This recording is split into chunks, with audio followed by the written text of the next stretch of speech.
everyone, welcome to Court of Corvids. My name is Jake. I hope you're all doing very well on this Valentine's Day. Let's start off by saying Happy Valentine's Day, right? Like, that's a thing I should say, maybe. Happy Valentine's Day. I'm glad that you're deciding to spend your day of fake Hallmark card day with us. My name is Jake. I go by he, him, but I'll be going across a bunch of different characters.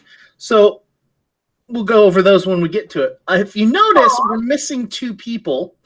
We're missing over Remy and Robin. They're currently dealing with a small technical issue on there, and they'll be joining us shortly. Krug is holding up a thing that says, "You are the coolest," with a little smiley face. So, Krug, why don't you start us off? I'm Krug, playing Krug Claudel, the human monk, both of us he, him, and I would like to inform you that you have the very special and unique privilege of being able to check out QueueTimes on YouTube at youtube.com/QueueTimesMain, where we post a show called Game Gorgon. And on that show called Game Gorgon, we do, in fact, talk about Pathfinder 2nd Edition, which is what we're playing right now. So, yeah, you should definitely do that, because it's really special and really, really awesome and really wonderful. And you all already know about it, so I don't know why I'm telling you about it again. The last thing we posted was a discussion about firearms, and then next we're going to be posting a video about the gunslinger who uses firearms, hence the name Gunslinger. All right. Molly, all you. Hi, my name is Molly McIsaac. I play Moss the Magnificent. We are both she, her. I got really excited. I was just telling everybody yesterday I walked into the new Game Odyssey, or Odyssey Games, which used to be Game Empire here in Pasadena. I live on the same block. It's great, but I haven't been because of COVID. But yesterday I double masked it and I walked in and it's great. Anyway, someone recognized me and said, "You're Moss the Magnificent," and it made me really happy. So if you're here, hello. But that was also just like very exciting for me because I felt famous for like 2 seconds. Also, here is my Valentine's makeup. I have hearts on my face. Wow. And also, you can find me across the internet at Molly McIsaac, except here on Twitch, it's Night Glimmer. Happy Valentine's Day! It's not just a Hallmark holiday, Jake. It is a lovely day to celebrate love for anyone in your life you love. That includes family, friends, and significant others. So spread love, because love is awesome. Like every other day should be. Yes, but it's nice to have a little excuse to go all out. Yeah, that's fair. I mean, both my wife and I looked at each other this morning and said, "Happy Valentine's Day." I didn't get you anything. I don't think they're watching, so I can say this. I got my girlfriend a mummified raccoon heart because I'm a normal person. Nice. that's completely normal. Yeah. Krug. I'm trying to decide whether or not I should Google what that looks like. I've decided against it. It's very cool. It's a very cool thing. Yeah. We're gonna just hang out for a little bit until Remy and Robin finish up. They're gonna take a couple minutes, but I wanted to talk a little bit. If you are watching this and you managed to sit with us on Friday evening, we had our first episode of Parliament of Owls, which is our Corvids group. Krug told me that he watched it until about halfway because he was just sick of their evil shit. He was just done with it. Halfway through the second act was where I stopped watching, and they as players, as performers, I guess I should say, are an unsettling group of people. Like, I genuinely at times was like, are they liking this too much? Like, I don't know how I feel about this. So either you got a really great cast there that is like going all in and just like acting their brains out, or you got a group of fucked up people. It's one of those two things. Por que no los dos? It could be both. 100% could be both. But it was great. I fucking loved it. Can Moss make an evil appearance? Well, there is a plan that the groups are going to have a crossover. I gotta get them to catch up to you guys first. Crossover. Yeah, timeline wise, they are currently like episode 1 of where you guys started. Like, they just met Rose, they just met Scott. They're about to go to the Grove. They just came to Octoria. So there's like that's kind of like where they are timeline wise. So they're quite a bit away from catching up, but eventually they will. I don't remember who said it, but one of the cast at some point said, "My body is my weapon," and I could not help but like think in Krug's voice, like, "Bitch, I bet you, I'll show you what that means if you walk over here. I swear." Like I got really uppity in my head. It was very, I don't know. I didn't think I'd take it so personally, but now I'm ready to roll some dice against some people. Just bring it. Molly, I do have a small question. Your necklace, is that a vial of blood? Because that's what it looks like from here. Yes, it is. It definitely See, does. I called it. It's actually, I mean, it's not real blood. I wish it was. It's a Halloween vampire prop, but Is it also a pen? You know those things that they're pens and they're like syringes also? I mean, I've seen those. Those doctors usually have those as like Yeah. a funny haha thing, and you're Yeah. just like, Like, no, haha. needles are not funny. I would totally pull an Angelina Jolie though and wear like a vial of blood of my beloved, but no one's been down with my weirdness to that level yet. Moss is like, that could be you. Yeah. So funny story about me. My mother always likes to talk about when she dies, because what she wants me to do, she wants me to take her ashes after her cremation and then have them compacted into a diamond that I could wear as a necklace. And I shit you not, these are the words that she has said, so that you know that I will always come between you and every woman in your life. Jesus Christ. Jesus, wow. That's, first of all, is that something that you can have done? Yes. Like a whole person, and then they Yes. get burnt up and then compacted into a diamond? Yes. Yeah. That's, technology has made some weird choices about what they want to discover how to do. I like to think about it in video game like terminology of like tech trees. You're like, someone went really deep into 2 tech trees, and it had a weird combination at the end. They were like, oh wow, this is gonna lead to some really great breakthroughs, and at the end it was like, congratulations, you can now create diamonds out of people. And oh well, I don't know about that. My mom is really like just likes to stress me out because she's like, okay, when I hit the point where like I'm gonna die, I'm gonna go out in the woods and I'm gonna shoot myself because I'm not gonna go to a home or anything. She's like, you know, like when I'm too frail, I don't want to be taken care of. I'm gonna go shoot myself in the woods. And she's like, and you have to leave me there so that nature takes my body. And I'm like, Mom, no, that's not happening. She's like, I'll do it on my property. I'll like leave a letter so that, you know, nobody thinks that anybody did this to me, but like just leave me there so nature can overtake my body. And I'm like, I don't want to do that, Mom. Yeah, That's wow. That's a wow for me. I mean, okay, people wonder why I'm so weird. Exhibit A. All right, Krug, your turn. Where's your weird family story about death? I can't think of any. Honestly, my family's pretty boring. You gotta have good death stories, you know. I mean, I have lots of weird family stories, but not. There was a pertain to point death. in time growing up that I always like when death started to become a thing, like understanding what it was. I always ask like questions like, why would we put people in a box and then put them in the ground? Like, Same. that doesn't make sense. And like, how does the ground not like smash the box after so because I didn't realize that they put them in like cement boxes on top of like the casket, right? And so I'd be like, that just seems like a waste of like resources. Like, just bury me. I'm like, Mom, when you die, I'm gonna bury you in the backyard in a cardboard box. Okay, hold on. Well, that's a separate problem. But I always Why? what? Why? Because that would be potentially like diseasey, you know, like just having that like deteriorating in your backyard. That's why they put them in one place. I think We don't have like plague or shit anymore.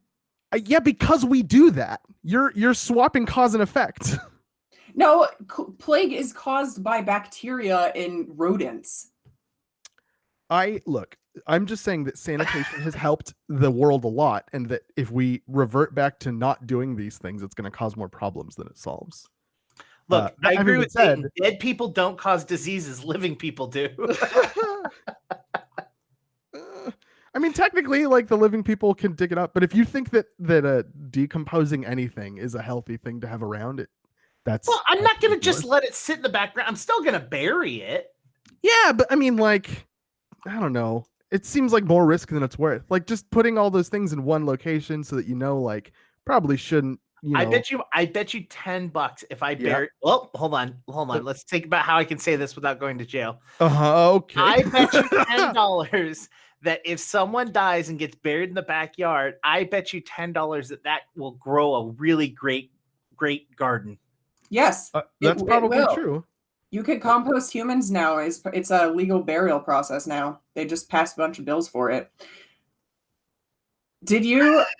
I think that there's so much right now. I think that there's a dead person buried in my backyard, like for real. Does it grow really, really well?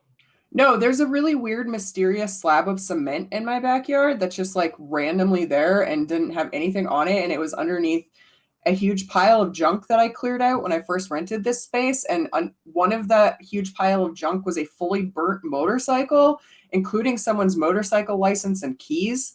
And my landlady was really weird and said that I couldn't use the shed, but I broke in anyway. And then when I was cleaning the shed out, I found some black plastic bags full of like ash and dirt and coconut husks. And then I threw it away because I was like, why are these bags full of this shit?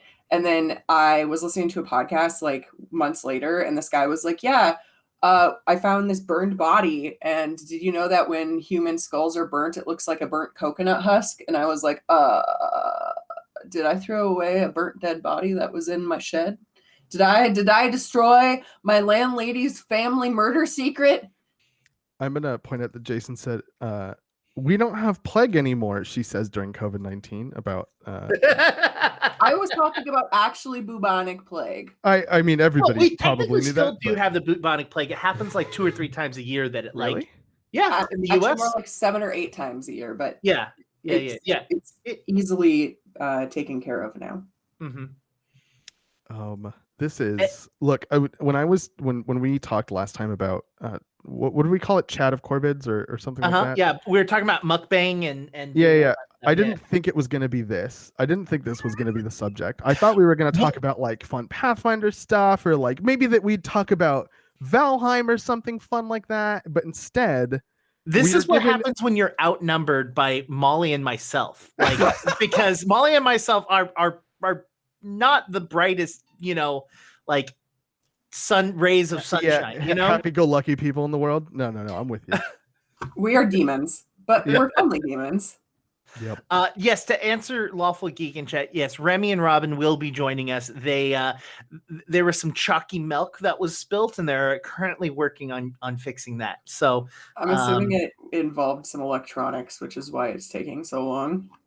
I think it was probably just a giant mug of chalky milk. Yeah, they love their chalky milk. Like they can't get enough of it. They do. It's true. I've been privy to it. Back on the subject of death, though, if you're interested in these things, listen, there's some really good books you can read. There's Stiff by Mary Roach, which is like a really interesting look at like what happens to human bodies when we die and like funerary practices in America in particular. But then there's also Smoke Gets in Your Eyes and From Here to Eternity, which are both really enlightening books about like funerary practices in different cultures and like around the world, by a local Los Angeles mortician who's very fascinating. She also has a very good YouTube channel. But I'm on a infectious diseases kick right now, though. So I'm reading. I wonder why. I'm reading a book about the Red Death right now. Is that what they call COVID? Ebola. Oh. Yeah. Have you ever read? Red Death is. I don't remember. Have you ever read or got read to you the Red Mask? What was that? Yeah, the Red Mask. Yeah. Yes. By Edgar Allan Poe. Yes. Nope. The Mask of the Red Death. There you go. It's a very good, very interesting short story about, I mean, most of Edgar Allan Poe stuff was short story, but it was just a really interesting, like going into different rooms, and it was just like a good what is it called? Not like a direct reference to, but when it like, it's kind of like the play Rhinoceros, right? Where it's like, it's the play is about people turning into rhinoceroses, but really it's about Nazi Germany, right? Mask of the Red Death is the same thing. Mm-hmm. I was one time for Halloween, I was Edgar Allan Poe. I wore a mustache and I had a raven on my shoulder, but then I wore really short shorts. That's all.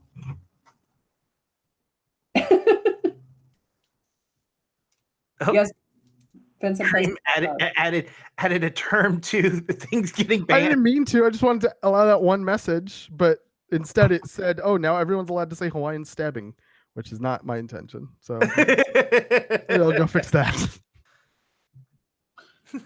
I mean, it's such a hyper specific like term. Yeah, You know what I mean? Like, anyways, Did y'all know that during the super bad plague outbreak in Europe, there were these people called the flagellators, and they thought that the plague was our sins leaving our body, and so they would just walk through the streets singing songs and then just like beat the shit out of themselves in the streets with whips that had metal on the ends so that they could like purge the sins of the town to cure everybody of plague.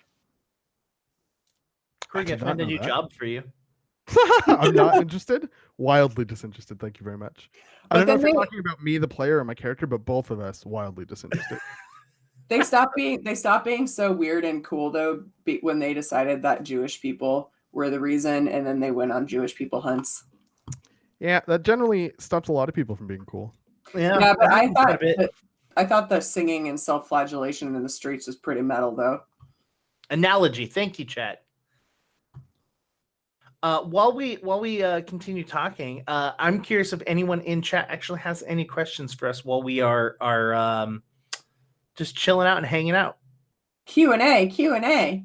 Impromptu Q&A. Oh, they're gonna all be questions for William and Jonas, I bet you. So Jake, looking forward to the. I am actually looking forward to the prosthetic rules. I have not heard of that being a thing. When are they coming? I believe in the next book they have that, and they also have a combat wheelchair as well. Oh, that I don't want to. That was so. What? Krug, how do you survive playing with this group? Jason, I do not survive playing with this group. Have you watched me in combat before? I die frequently. I'm gonna look up these prosthetics rules, but they're not out yet. They're not out yet. Is there any information, or is it just like? Is this just like they exist? You know what? Your guess would be as good as mine at this point because I haven't looked it up at all. I know that they're going to exist. There's a lot of stuff going on with like the new book. It's so funny how like there's like a bunch of just random drama that's happening with like the next series of books that are coming out with them. Like so many people are so upset about guns, and so many people are so upset about combat wheelchair. It's just like, oh, stop. To be fair, I've seen the combat wheelchair, but I haven't seen anybody complaining about guns so much. Maybe that's just me not looking in the right place. But I haven't seen it. I feel like it probably exists, just because of the same thing happened with D&D, right? Like when they were trying to do the same thing, everyone was like, meh. But I thought they sort of had that conversation out, like back in those days. Is that not about guns? Are people still really upset about guns, like to the same degree? All right, well, that's really unfortunate. We posted the firearms playtest video on the Pathfinder 2nd edition Facebook page, which is, I will say, where most of this like negativity about guns in the system I see come from. And literally it's just like, I'm not a fan. I don't like guns. Guns have a place. Like it's just like a lot of people just being upset that guns exist. I mean, on the Facebook page though. Right? Yeah. Like just on the face, because the Facebook algorithm is specifically designed to make people upset. So there's that. That's probably like no matter what you post on Facebook, everything in the comments is negativity. You know? Sure. I will also say that we definitely got comments about it on our YouTube page. Yeah, we did get a couple of those.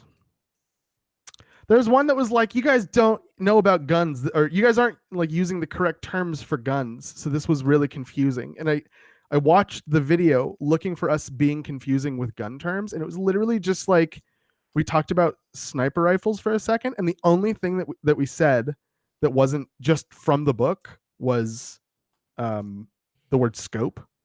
I said the word scoped at one point, and I'm pretty sure I used it in the correct context, because like it's not that hard to figure out what the correct context for that is. There was someone very, very upset, and they commented both on our YouTube channel and on the Facebook post. Both of them, that same person commented on both about like they're like, oh, you don't understand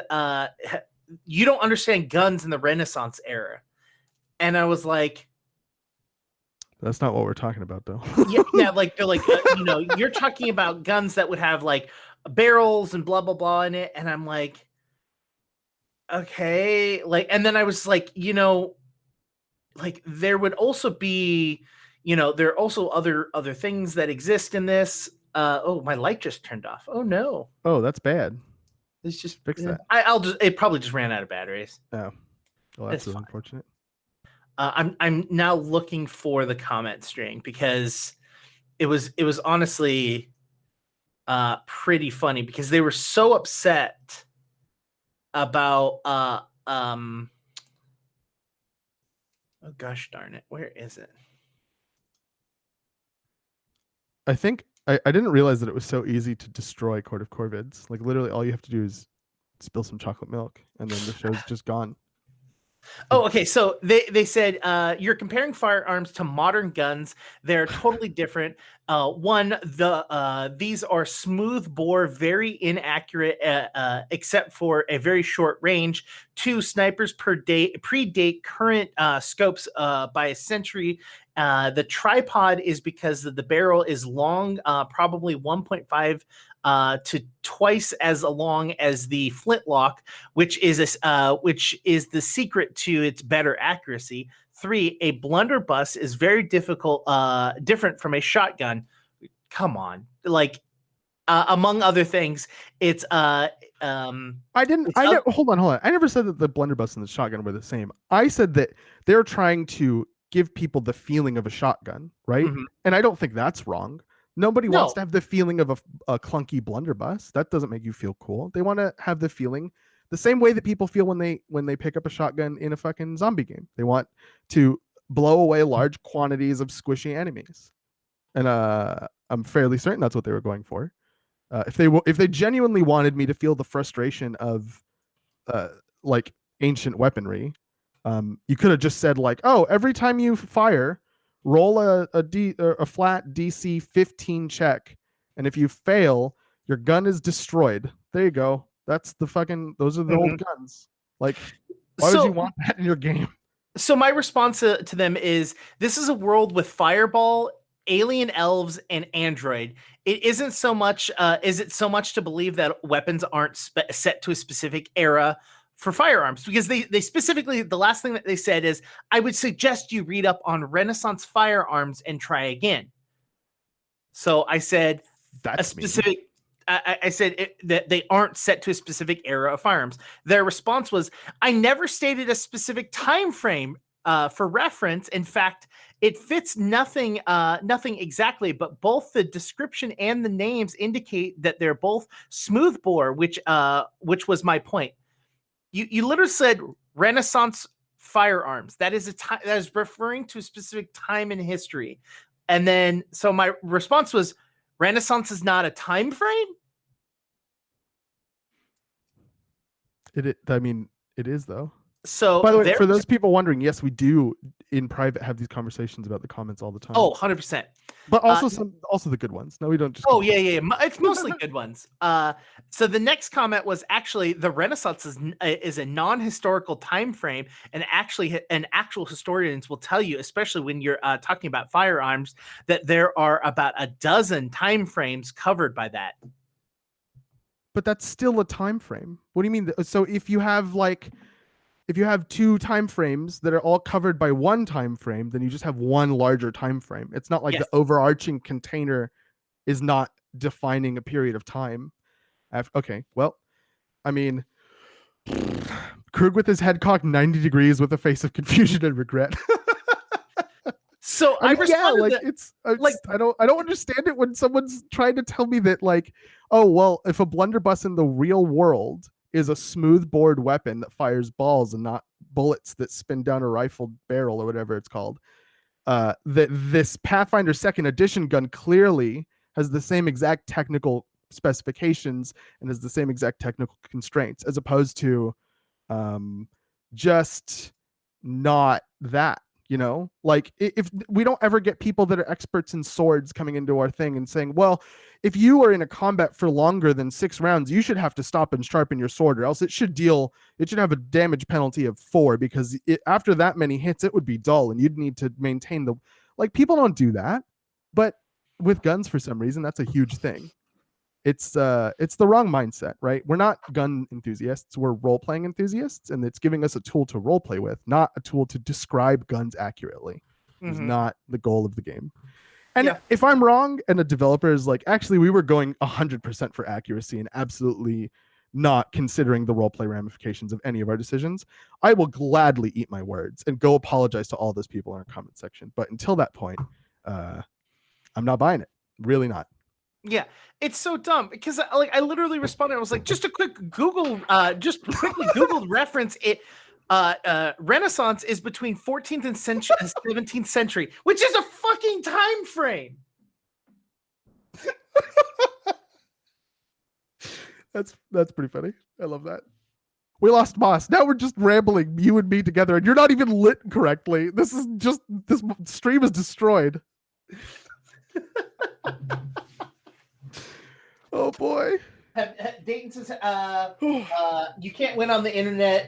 Internet arguments. Have you not been on the internet before? It's usually when I fucking, dude, your shirt is terrifying. What is even? And when you scrunch your stomach a little bit, it looks like he's squinting at me. that's It's Vincent Price. And then if you look in, it's a bunch of different ways people have died. Okay, well, I buy it. I don't know about you sometimes. I forgot what I was going to say. Jake ranting in darkness is peak internet form. I don't argue with people on the internet to try and like convince them. I'm trying usually to understand their point of view, because I'm very, let's get super personal, really self-conscious about my intelligence. So if I'm like going into someone and being like, but why, but what about this? But what about this? It's not to convince them about my point of view. I usually think that I'm wrong and I'm trying to understand why I'm wrong, but nobody sees it that way. Everyone's always like, oh, you're being argumentative. And it's because it's the internet and you're typing and you can't hear the tone of someone's voice and stuff. So, well, there's definitely things that people can say that no matter what tone you say it in, like after I told them, I was like, look, like I Googled Renaissance. It says it's between the 14th and the 17th century. Rifling was invented in 1498, improved in 1520. True rifling was mid 16th century. Mind you, commonplace was 19th century. Also, we know we have revolvers, which was around 1835, right? Because we've seen images of people using, like in books that's already come out.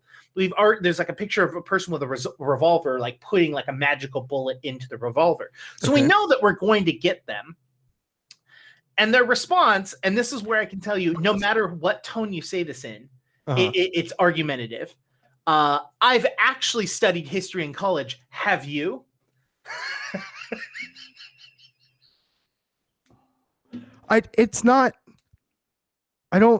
It's okay. It's a role-playing game. Even your last sentence before what they responded was a picture of somebody loading a magic bullet into a gun. It's a magic bullet. Honestly, look, here's the way it works in my head. All of the ammunition and the bores of the rifles or whatever, they're all totally smooth, and the ammunition's perfectly spherical, and none of it's aerodynamic at all. But when you pull the trigger on every round in the whole entire game, it then turns into a modern bullet using magic. And as it flies down the barrel, magic rifles the barrel like right in front of the bullet's path so that it gets the spin, and also re-smooths the barrel behind it. right? So you'd never be able to tell, but it works that way. Boom.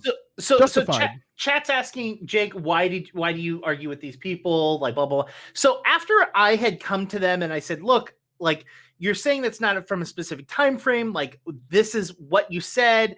I gave them the dates. When I gave them the receipts, their response was, yeah, Google is a great resource. These weapons are not rifled, as I pointed out, and the Renaissance covered a lot longer time frame, mostly because it depends on where in Europe you're talking about. Oh, for fuck's sake. And then they commented back saying like, well, revolvers could have existed much earlier in history, but they didn't. And I just responded with, have a nice day. Because I was so fucking done. Like at that point, I was just like, nah. That's good times. Hi, Jonas. Oh, hey. Actually, Jonas and William have both been ready to stream for like, I think they came on like 45 minutes ago, but we were just so enthralled in our conversation we didn't want to stop. Man, I have you know that feeling when you've laughed too much and your chest is kind of tight? I kind of have that right now. Oh yeah, I have the over laugh right now. That was too that's funny. called asthma. Do you have asthma? No, it's not that bad. Look, it's just because I have asthma, and if I laugh too much, I get an asthma attack. It's not a normal thing for your chest to feel tight after you laugh. I think maybe the words that I used to describe the way I feel were wrong. I'm fine. I appreciate your concern, but I do not have asthma. Okay. And I'm not having an asthma attack. Okay. Court of, did you study history in college? And then the parliament of because I did. Oh man. Oh, Internet's a wonderful place. Look, I'm more than happy to have a discussion with people online, but as soon as you become just like, I know more than you because I say so, that's when I'm just like, I'm off. Have a good day. I'm out. I like to think that we're pretty open-minded. Like, for example, the thing that I think about whenever somebody is like arguing with us and I'm trying to figure out if I'm being reasonable or not in my response is I think back to the Liberator comments where it was just like all these people were like, well, I don't think you guys thought about this correctly. And I go and like read them and like how they presented their points to me. And I read them and I'm like, oh yeah, this is what a reasonable thing feels like. Like, first of all, they were correct, or at least I now think that they were correct. And it was presented in like a, very diplomatic way. And then we were like, oh, hey, we think you guys were right. We think we didn't really think about this all the way through. Here's what we think now. And then you go back and like read the comment that you were then thinking about, like the present day thing. You're like, oh, was this presented in a similar way? No, it wasn't. Okay, cool, great. Maybe I should engage with it then. Yes, I used to fight with people on the internet all the time because I am a filthy, annoying social justice warrior. And then I just stopped one day. And now my mental health is like so much better. Like if people say ignorant shit, I just block them. And do you know what? I feel 1,000 times better. Like I'm not getting upset and dwelling on people being awful on the internet for days anymore. I just like live. It also helps that I just stopped like hanging out on Facebook ever. Facebook is atrocious. I try to spend as little time as possible on Facebook. 100%. Hashtag not sponsored. Hashtag if people kind of trying to be dissenting on anything I post, I just delete the post. Like I just am like, nope, not even gonna entertain it because then everybody else wants to fight with them and it turns into this like whole thing. Yeah. Hi, Jonas and William. How are you two doing? Oh, still working on it, I see. They are slightly muted. I don't know if that is intentional. It might be. But I guess we'll find out soon. But it's a sock puppet Facebook. It's under a fake name. So no one can find me. I have a Facebook because that's the only means in which I Hello. can find my mother. Hey! I like it for the groups, and that's all. Now everything's done. Yeah, we're here now. Hi, how are you both doing? Good, everything's Good. great. I want everyone to know we were here before Jake today. All right, it's not You we were? we were ready, and then we just became very unready at the worst moment. I'll explain a little bit of what just happened. So I being a cat owner, and not only that, but the owner of a cat who really likes to knock stuff over, placed my giant mug of chocolate milk in a very bad location, and it spilled entirely over this like rug that we have underneath everything.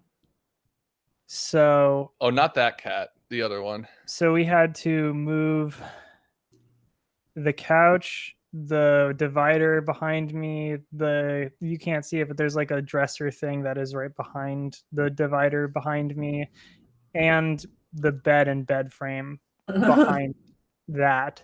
All because like the rug goes underneath all of that, like to keep it all from sliding and to keep it from like scraping the ground. So yeah, it's just the whole mug of chocolate milk spilled completely onto that rug, and here we are now. I think first of all, is everything okay now? Are you fine? Are you happy and comfortable and stuff? I no, Oh, but okay, I mean, that's like, fair. we're here now, so Did you get another thing of chocolate milk? They did. I did. They did. Yeah. And the thing is, I literally hadn't drank at all from it, so it was a full like mug of chocolate milk. I rolled a 20. Nice. Well, Also- then, if you rolled a 20, why don't you introduce yourself since we've already introduced Crew? Hello, my name is Jonas. Pronouns are they, them. I played a chameleon gnome, Dampier, storm druid, Robin, she, her. I'm on Twitter as @JonasNewhouse. My screen name a lot of places is Boss Dog. And I'm also in a band with William here called Glass Beach. We're on all social media as Glass Beach Band. And we have our own Twitch channel where hopefully soon I'll be getting back to streaming games on there. That's twitch.tv/Glass Beach Band. I have no idea what I'll end up coming back with, but whatever I do, it'll be there. And we do group streams, and other band members will do streams now and then on there. And I'm also in another show here with William that they'll probably talk more about called Hijinks and Handlebars /Hijinks in Dungeon World. I play a little red lizard on Dungeon World, which is coming back on the 18th. I'll let William say anything else they want to about that. But I'm, again, as @JonasNewhouse on the Twitter website. Hey, I'm William, they, them, and I am playing Remy Ashwillow, the Goblin Dampier Fighter detective. Worst enemy is a secret, and they are also they, them, and I do 2 shows for QueueTimes. So aside from this one is called Hijinks and Handlebars, and that's returning this Thursday, and it's gonna be a special episode. We're gonna have a guest. It's gonna be very cool. It's not gonna be a full cast, but you can find all of the previous episodes of that. We're playing Dungeon World right now, so it's Hijinks in Dungeon World. We were a Kids on Bikes campaign. We will return to that eventually, but we changed to Dungeon World when everything went remote, and we'll get back to everything at some point or another, much like the rest of the world. So with that in mind, you can find everything we've done on the QueueTimes main YouTube channel in a playlist called Hijinks and Handlebars, and then the other one is a playlist called Hijinks and Dungeon World. And I catch up on the Dungeon World one because we're coming back with featured like guest spots from the $2 creature feature cast. Yeah. I hope we've announced that. If not, I've done it now. No, yeah, you did just now. Well, yeah, I hadn't said it yet, but it's okay. Sorry, well, you all are the first to know outside of the cast. I won't say more as for who or how or when. Well, That's gonna be very exciting. But. Yeah, the first 3 episodes are all gonna feature that cast, so it's gonna be cool. First 3 episodes back.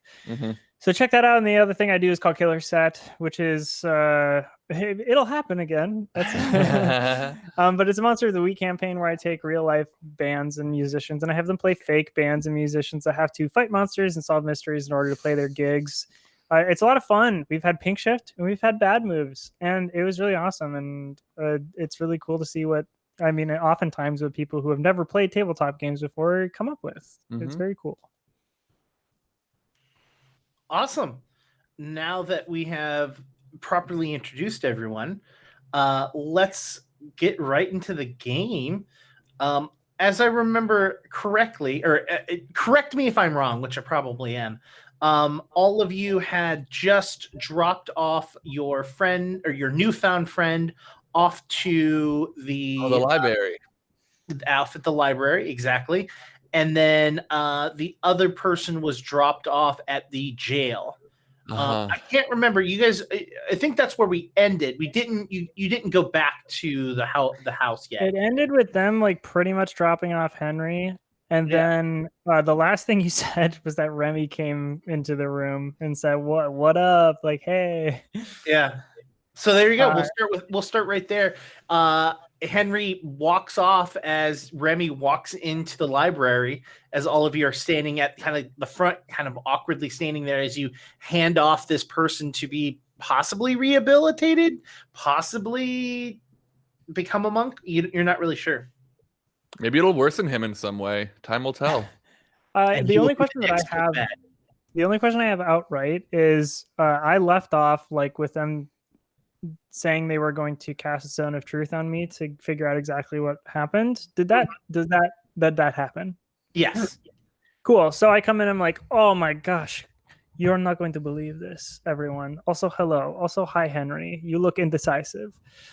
Everyone else, gather around. Leave him alone. Goodbye to you. To Henry? Goodbye to Henry? Goodbye to Henry. Say goodbye. Henry. I'll see you around, I'm sure. I'll be around here for sure, yeah. But later. Okay, bye. The rest of you. Turns away and walks away. Come close. Come close. Robin goes close. So I just got zoned of truth. Oh, cool. I went in and they were like, "Oh, what are you here for?" And I was like, "This person is bad and did bad things." And they were like, "Oh, okay, prove it." And I was like, "Oh, snap, you got me." And then I had Gornal corroborate the story. And then they were like, well, if you get more people to come and corroborate, we can then move on to the next segment, which is, casting Zone of Truth.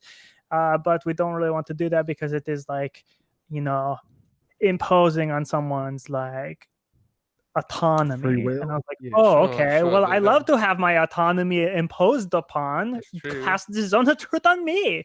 So here we are. And I did it. It felt real funny. And then I said a bunch of things.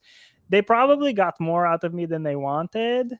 That sounds right, yeah. Yeah, because at some point they were like, okay, we don't need to know that you skipped breakfast. And I was like, I think that's important. Breakfast. I need to start eating it with you again. You cannot keep skipping breakfast. You're going to get small. No, the thing is, I think I skipped breakfast this morning. I never skip breakfast. I skip breakfast. I think that is why when I cut people open, the vampire mist comes out of them. Krug, did you skip breakfast? No, I ate breakfast. And I didn't skip breakfast, so I'm honestly back on my theory. But that's for later, maybe. Let's just all make sure we eat breakfast tomorrow, so there are no surprise mist ghosts or anything, right? We don't want any surprise monsters. So let's all make sure we have a good breakfast in the morning. Okay, Remy, they didn't ask you anything about stuff that doesn't have to do with that attack, did they? Well, no, not really, but I did tell them stuff. But you did. Yeah, okay, yeah, that was. I told my them things question. that weren't like related. I don't know. I thought they were important to know. Did you? Did you tell them about? You can ask me if I told them about. No, here we can't. No, mate, whisper it to me. What you think I was going to say? I think you're all going to ask me if I spilled the beans. If I used the proverbial one, and you know what? I did not. Okay. Wow. All right. Well. Yeah. You're sure? That's right. Remy Ashwillow. Newfound fangs can sink those into the lips and keep them shut. There's nothing you can do to make me tell about the Court of Corvids and Arturo and the monkey. All right, let's move on. Yep. Well, I think we've overstayed our welcome here a little tiny bit. Maybe we should just mosey on out of here and then start walking towards the door. Okay, I do need to take a nap. Yeah. So where are you all headed to? Back to the inn. Robin doesn't want to leave. Going back to the Rooster's place. Robin doesn't want to leave. I don't want to leave either. Yeah, I kind of want to sleep in the library. Do we have anything going on back at the? No, not really. It's just to rest. Yeah, honestly, I kind of don't want to leave. Yeah, I same. don't think Robin would leave. Do they? Well, it does. Remember, it does close for a couple of hours, but Yeah, like but they people also do let stay people- there after, don't they? Yep. Yeah, I want to be one of those people, I think.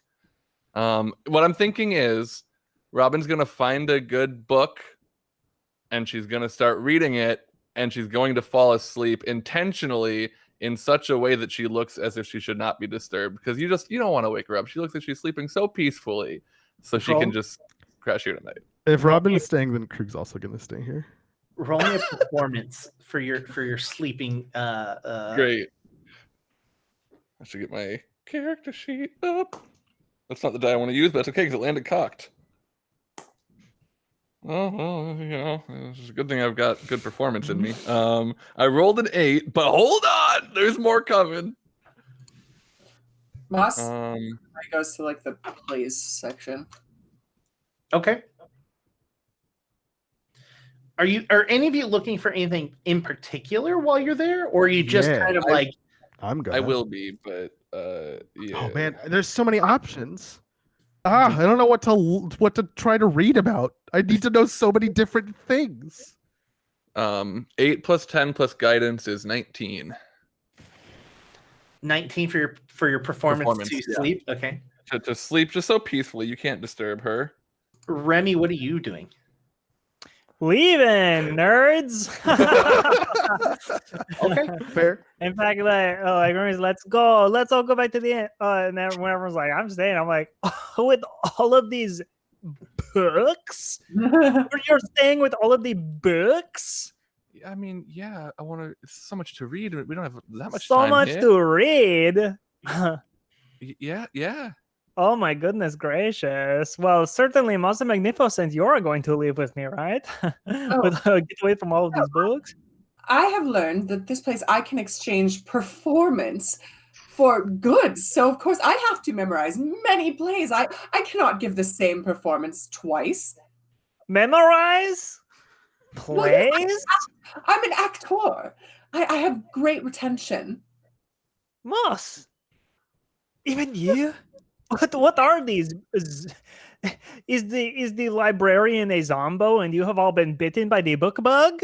I need to get out of here before I get bitten and I start reading. Books. Hey. Must read books. Okay. Oh wait. Oh, she starts walking towards Remy with her fingers out. Book. Read book. Okay, I know you're doing a bit right now, but Not No, bit. I hate- no, stop. Book. Okay, fine. I guess I'll leave, and you can all enjoy your knowledge and your information and your memorization and your plays and your acting and your resources and like Remy just like walks out. Book. Moss prestidigitations a bunch of like flying books around Robin. Oh yeah. The book I was looking for, Jake, was a book. If here, I want to find a book that can begin teaching me Orcish, because Robin loves this city so much. She genuinely this is the first city she's wanted to actually live in and spend time in ever. So she's gonna want to learn Orcish if that's gonna be part of her life. So that's where I want to start.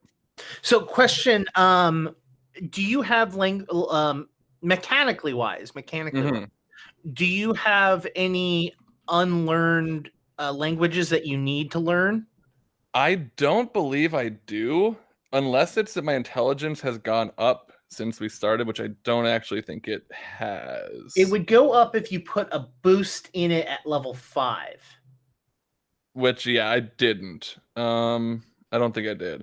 So, well, I can look. I can literally look and see if I did that on this app. Ability boosts. Oh, intelligence. I did boost it to 16. So that does give you a new language, right?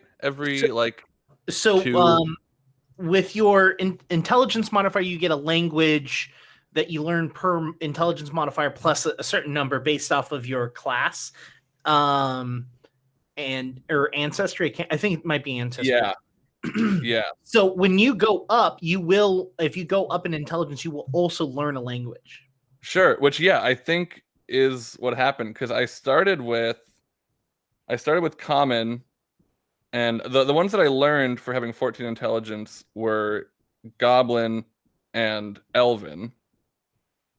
So now having one more, I would be able to add orcish, but I don't want to add it immediately. Yeah. I do want to time into it, but yeah. Yeah. I would 100%. love to start investing that towards it. That wasn't weird at all. Running. Huh? So okay, so Robin's trying to learn a language. Remy is leaving. Moss, what do you're looking for just plays in general? I've found the play section, or I go to the play section, and then I start performing in the aisle. Romeo, oh Romeo, where art thou, Romeo? Shh. Yeah. What about you, Krug? What are you searching for? Krug is like being really indecisive. Like normally Krug at least kind of knows what they want and will like at least kind of make consistent progress towards one thing. For this Krug's walking back and forth between like a section about the pharasma and trying to figure out more about, and then Krug will like pick up one book and then just be like, no, I need walk over to a different section about like magical items and like how magic works and how magical runes work and start reading about that.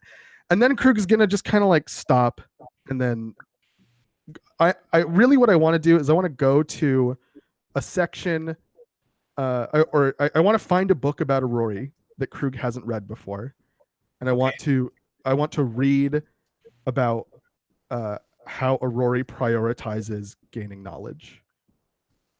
Interesting. Okay. Roll me a perception check.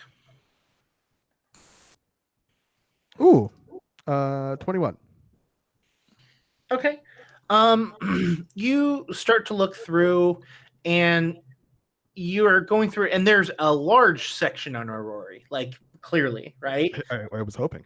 Yeah, like this. If it's going to be anywhere, it's going to be here, or it's a lost piece, So you start going through and looking for any sort of like new information about Aurori or about it, and you definitely start picking through some books.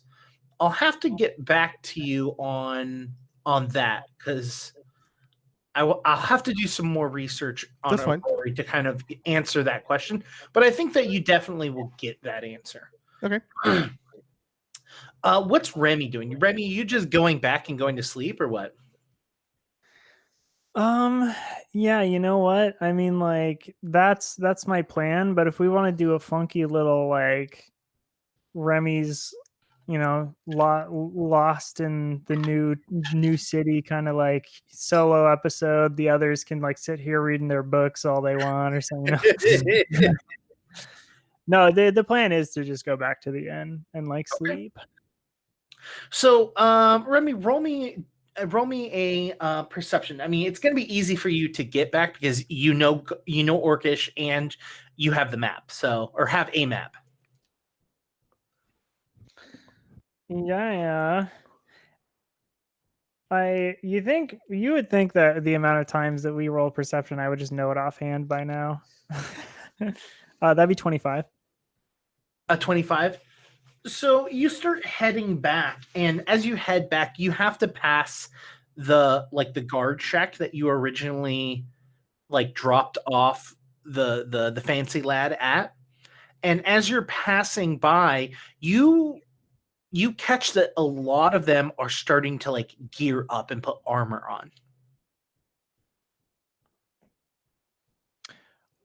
on. Did something occur? Who are you just gonna like? Are you saying that to anyone? Why can't I just go say it to everyone? The ones that are outside that are like armoring up don't seem to respond. What has happened? Anyone? Roll me a diplomacy check. Okay. Diplomacy. Oh no. 14. They kind of just, as you're like, hey, what's going on? You know, they look at you and they're like, hey, we've got to deal with something. Please step back. We're gonna handle it. Okay. And Remy like steps back. After they get their armor on, they've got their weapons. You see like a person not wearing like heavy armor walks out, and they place their weapons out, and you can see that it seems like they're casting some sort of spell over their weapon that causes their weapon to kind of glow slightly. And then they start marching out in like a line as soon as the spell is cast. I'm gonna follow him. Are you trying to be sneaky about it, or are you just like, fuck it? No, just following him. So you follow them, and they get to the edge of town, and the person that was casting this spell stops and turns back and goes, I don't know where you're going, but you're not coming with us. Oh no, I was not coming with you. I was going with me. The person in the front unlocks a small metal gate off to the side that leads outside of the town, and they go through it and they close and lock it up behind them. Okay. Okay, bye-bye. I'm gonna pick the lock. Okay. Roll thievery. Guess I'm stuck here. Oh dang, that was the way I was going to go, but I guess I've got to go somewhere else. Oh no. You have a pretty good sleight of hand, right? No. No? Oh no. No. That's thievery, I mean. Yeah, 18. 18. It's not a difficult lock. It's just like a normal, like, and you're able to open it up. Oh dang, I'm going home now. As Remy's Oh, you voice need gets to- closer to the Yeah, I just keep going. So you can see that they kind of break up and move into like not a formation so much, but like they break up and start to make like a wide line around like this side of the building. I just want to like stroll up kind of next to like as kind of close to one of them and just go like pretty wide line. I don't know. Well, hey, in Orcish, all of this is in Orcish. They look at you and they're like, it's not safe out here for citizens. We've got this. Oh, okay. Please go Remy back. doesn't leave. Remy Oh, did doesn't you want leave. me to go somewhere else? Yes, please go back into the. And then from that you hear. Oh, zombie. Or a revenant? Bro, revenant. Because that's what we're here for. And I hear, you're dealing with the zombos. Mm-hmm. He literally turns and ignores you. And from the tree line, you see a woman in a white dress, just withered away, her hair wild, coming out from the tree line, slowly walking towards the group. That does not look like a zombo. It kind of does. She's got. This looks exactly like a zombo. I mean, not exactly. Like she's got purple glowing eyes, and like you can see that her like her body has like sucked in. Like there's no sort of like it looks like a decayed corpse walking in a dirty white dress. Oh, I see. I will just take a step back. That is what I will do. Remy takes a step back, but he wants to keep this within sight. After you take a step back, you can see the group start to like circle the revenant, and as they circle it, they pull out a shield from their backs that has a small mirror on the front of it, and you can see the revenant turn and look in every direction, just and it's like doesn't want to look anywhere as they slowly move into this creature step by step by step with their large shields in front of them and their glowing weapons behind them. And then as soon as they get close enough, you can't see her because these shields and their bodies are in the way. You just see their swords moving in as you can hear this creature dying, and it falls to the ground. And then they back up slowly, and then they put their shields away. They put their swords away and start to walk back. Huh. I too scream when I see a shield. Wow. And Remy's just gonna like walk up to one of them and like start like goes towards them and then starts walking back with them. It's like, that was pretty amazing, you know, like cling, cling, cling, cling, like waddling next to them. The thing you did, I mean, like pretty good, very coordinated attack there. My buddy Super would have like been excited and stoked to see that. Well, if they want to see it, it happens every night about the same time, so they can join the group and volunteer their time for the watch, and they can see it firsthand. How's that?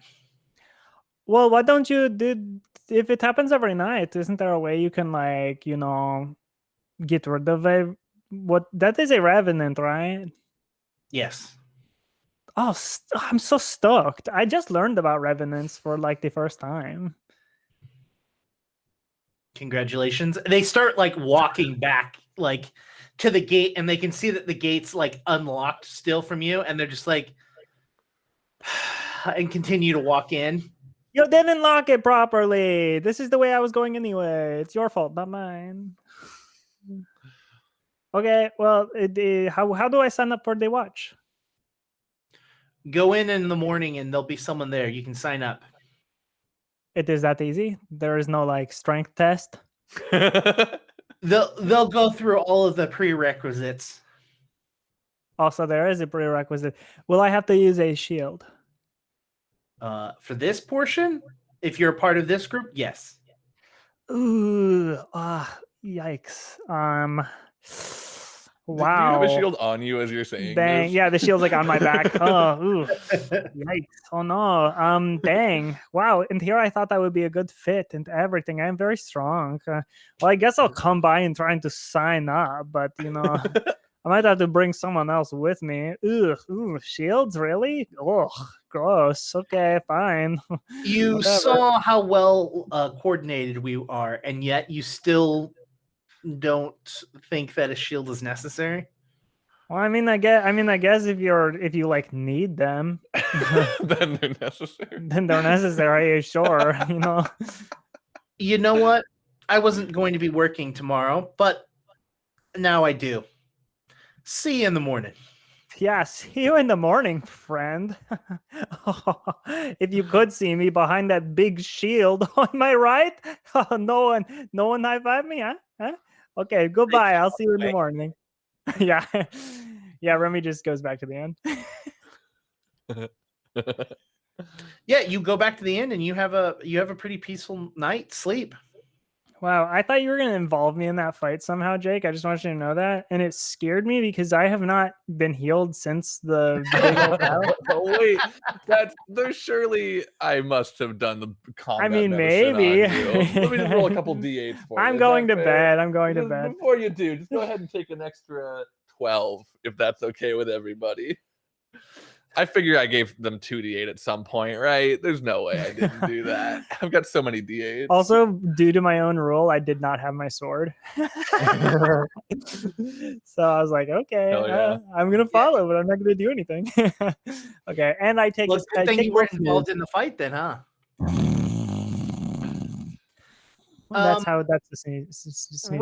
Robin, you notice, or actually the three that are still in the library, you notice that as the time of things that close, you notice that some candles get blown out, but for the most part, nothing really changes. Cool. Yeah, I think Robin just tries to let herself sleep. Near a window if possible, because she usually wakes up because of the sun. which might be harder inside of a library. That's why she usually sleeps outside. But I'll attempt that. But there's a chance she might even just like oversleep tomorrow. Okay. Yeah. So is your plan just to actually sleep there? Nothing. Oh, actually spending the night here. Yeah, that's kind of the idea. Is I want to read until I crash, but I also want to spend the night here because I like it and I want to like become acclimated to the environment since I'm probably going to be here a lot. Okay. Moss didn't mean to spend the night here, but she slumped over, like on the floor, in one of the aisles of the theater section, completely passed out and drooling very disgustingly. And Krug, what about you? Krug is gonna take exhaustion to stay up and read more. Okay. So you can give me the thing about Aurori later. Well, I was gonna say the thing is that you know that that Aurori's main stance is that you're the master of masters, and teaching a person to compose and unify body, mind, and soul. When one masters all three aspects of themselves as one, they see the true self. To most mortals, the body, mind are more easily known than the spirit. So studying begins there. Success gained from mastering the body and mind and then using to penetrate the secrets of the spirit and to attend enlightenment. So the idea is that you must control your body and mind before you can go towards the spirit aspect. So when it comes to knowledge, it is understanding the body, understanding, getting knowledge, and then going outside and searching past that point. So really, it's more of like oh,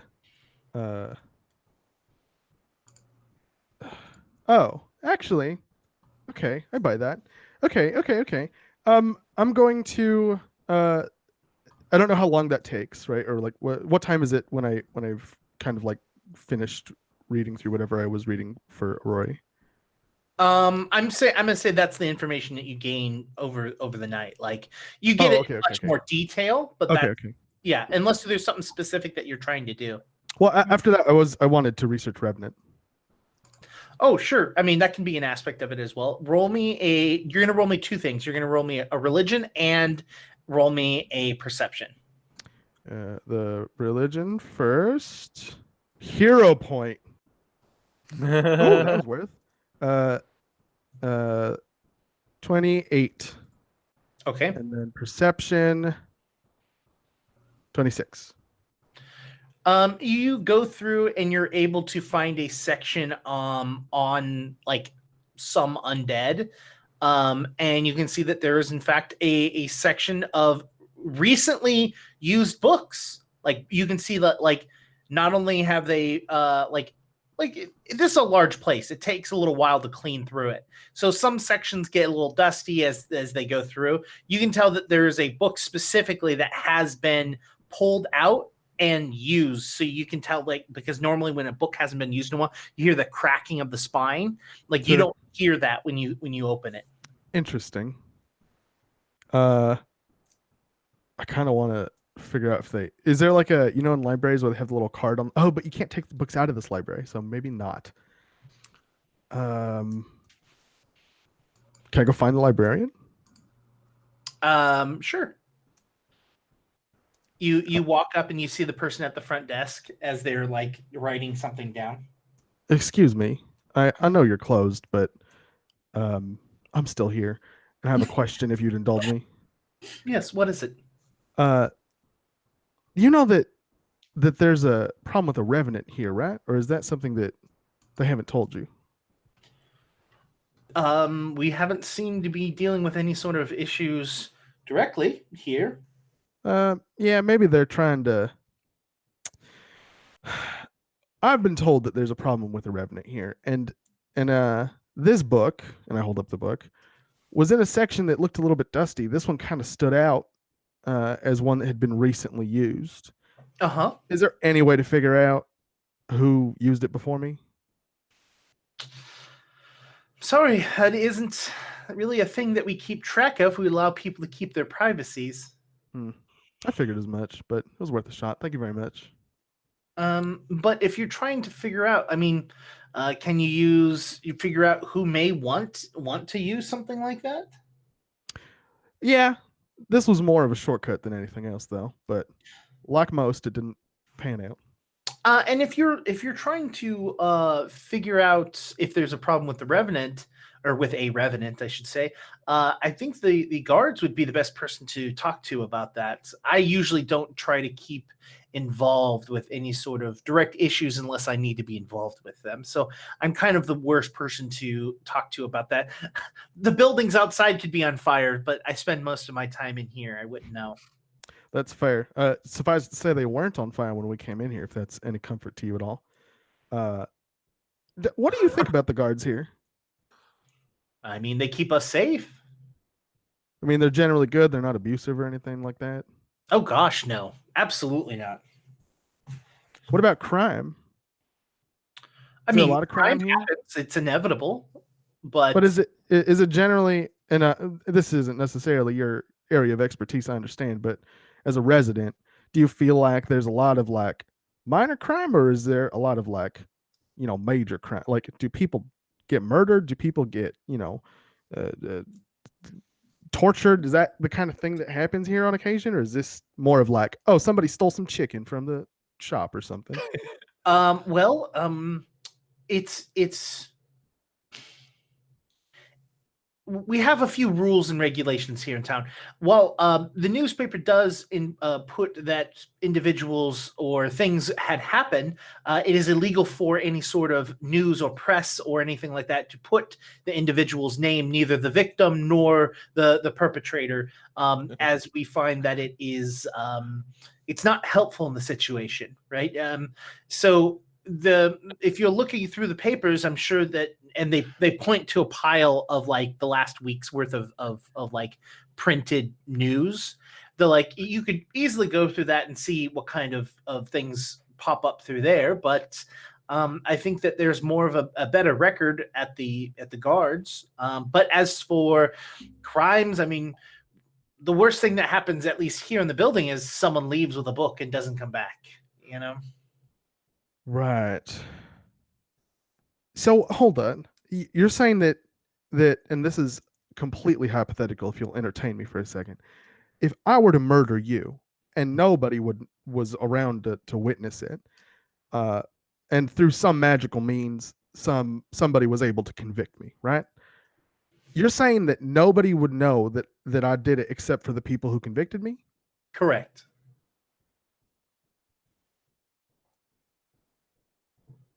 All right. Thank you very much. It's difficult for people to move forward in life if people always go and look at their mistakes. So if someone, no matter how heinous you may believe the crime is, if they can be rehabilitated, they will be. But if they have to then permanently live with the black stain on their history because of press or whatever, it's not helpful. The other reasoning behind it is that most of the time when it involves with print or news or anything like that, it's about what had just happened and not necessarily whether that person actually committed that crime. And so we outlawed it a long time ago that you can't put down their name, because if they're innocent, that will still be a stain on their life. That's reasonable. I understand where you're coming from. Forgive me. I realize that I'm appearing a bit confused, and that's not to say that I disapprove of your practices or that I want to interfere in anything. It's just a foreign concept to me, and I'm trying to understand it. It's fine. So I didn't mean any offense or anything like that. There's no offense. More than happy to help understand a new person in our town, and if it's something that you didn't like, and it is something that you disagree with, it's still is completely fine to have that opinion and even push for different things within the city to change those rules or regulations. That's just currently how they are. We're more than happy to improve or get better over time as we learn and understand the facts of how things happen. That's fair. And I'm starting to get the idea that this is a very open-minded place. It's just so different. I can't really put my finger on whether or not it is an incredibly safe way to live or an incredibly exploitable way to live. or maybe it's a middle ground. I don't know. It's just so foreign. I have to think about it a little bit more. But anyways, you are incredibly helpful, and thank you for your time and for letting me stay in your library well past the time it was supposed to be closed, and I was not supposed to be in here, but I'm going to do it anyways, and I walk back towards the books.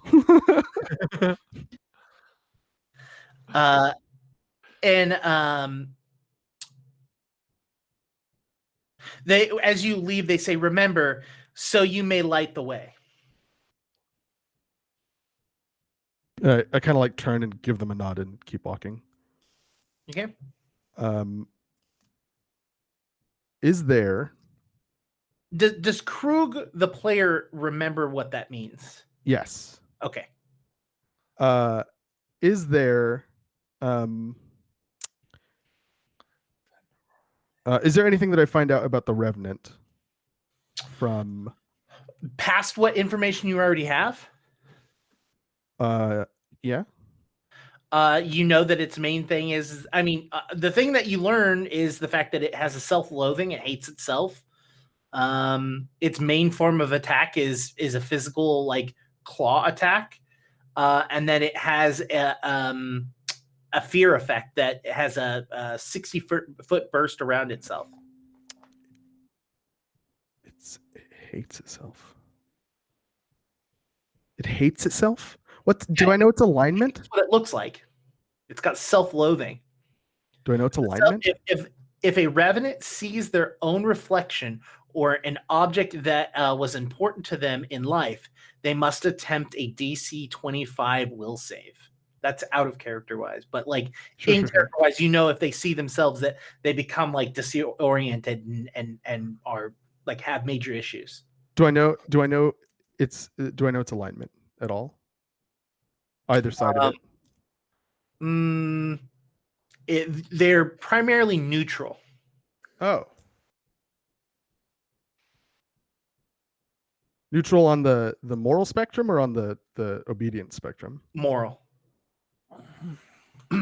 Huh. What was your religion rolling, or what was your perception? Do you remember? It was 26 and 28, but I don't remember which was which. I'll say because I had already mentioned the self-loathing part. I'll say that you know that it's a lawful neutral creature. A lawful neutral creature. That's interesting. The thing that we were talking to Arturo about was like whether or not this was a created revenant or if it was like a revenant that just happened to. Yeah, there are like revenants that occur because of the nature of death, and revenants that occur because somebody creates it intentionally. Yeah, and we had talked about like a kill cycle, like because if they have unfinished, like unresolved things around their death, then that's like how they become revenants. It's like part of a revenge thing. Mm-hmm. So then like I remember Remy made the joke of like, well, what if they're like the way that they get through being a revenant is by killing like the person who killed them, but then that person has like a. I'm thinking like, what if someone creates a revenant to kill somebody, and then that person becomes a revenant to kill the person who summoned the original revenant? You know? Are you trying to make an infinite loop of revenants? Is that what's going on right now? Yeah, we're trying to make an infinite revenant. Doesn't seem so hard. I'm just surprised because this is out of character. I'm surprised because I thought the revenant was like was going to be at least evil, right? If not chaotic evil. I thought it was something that was like destroying the person that used to exist, but maybe it isn't, right? If it's a lawful neutral creature. I think the thing with the revenants here being neutral on like the moral axis is that like, what if a revenant is created to kill the worst person in the world? Is that an evil thing to do? Or right. How would you killing? That's what I'm saying. I mean, like if a revenant becomes. But like think like there's undead that like no matter what is created or no matter what creates the undead, what circumstances or what like the original entity was before it became undead, the undead will still be a certain alignment, right? But like having this lawful neutral alignment kind of like opens the door for there to still be some of the like original creature there, or at the very least the original creature's benevolent intentions there, right? That's super interesting.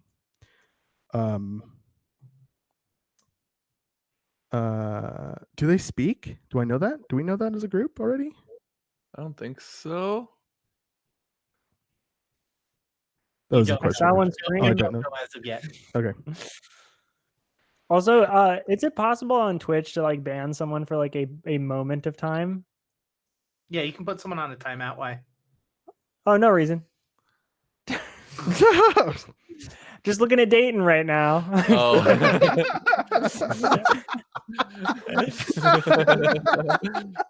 Just give them a little 30-second timeout, you know. I thought the No, Revenant. that's I thought the great. Revenant was a movie. Oh, did you? It is. No, Well, it is. how about It's you a- take the 3-hour timeout to go watch it? But We're not gonna do that. That's mean. On that And I note, thought it was going to be Jason who said Remy, known shield hater. no, that's just accurate. that was long Yeah, enough it's- ago. William's over it. Yeah, I don't hold grudges.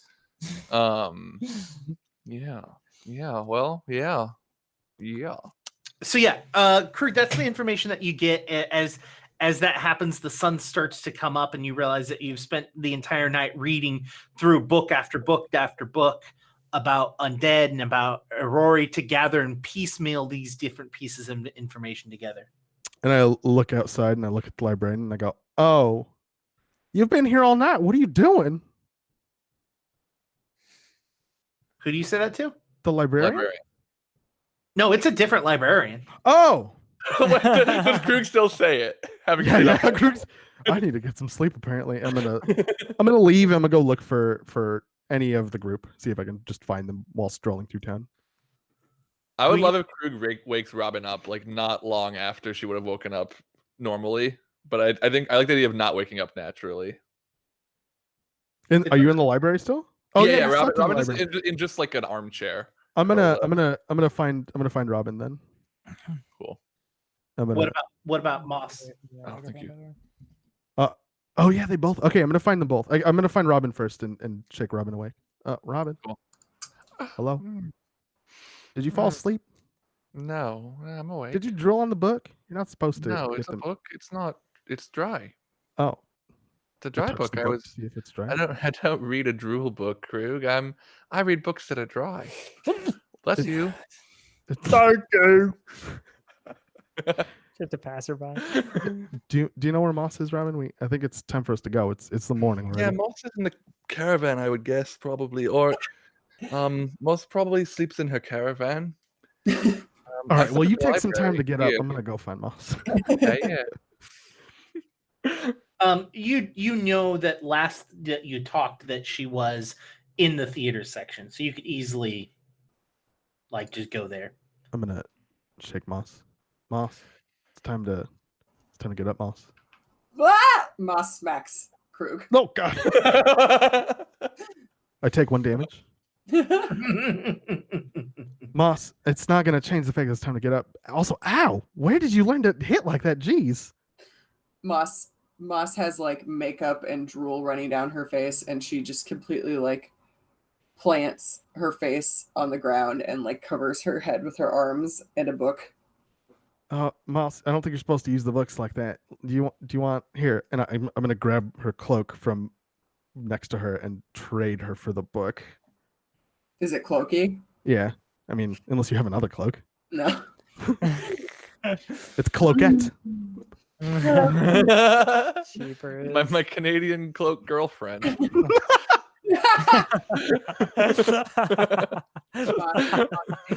And like buries her face in him and starts like rubbing her face against him like Oh, he's you're gonna.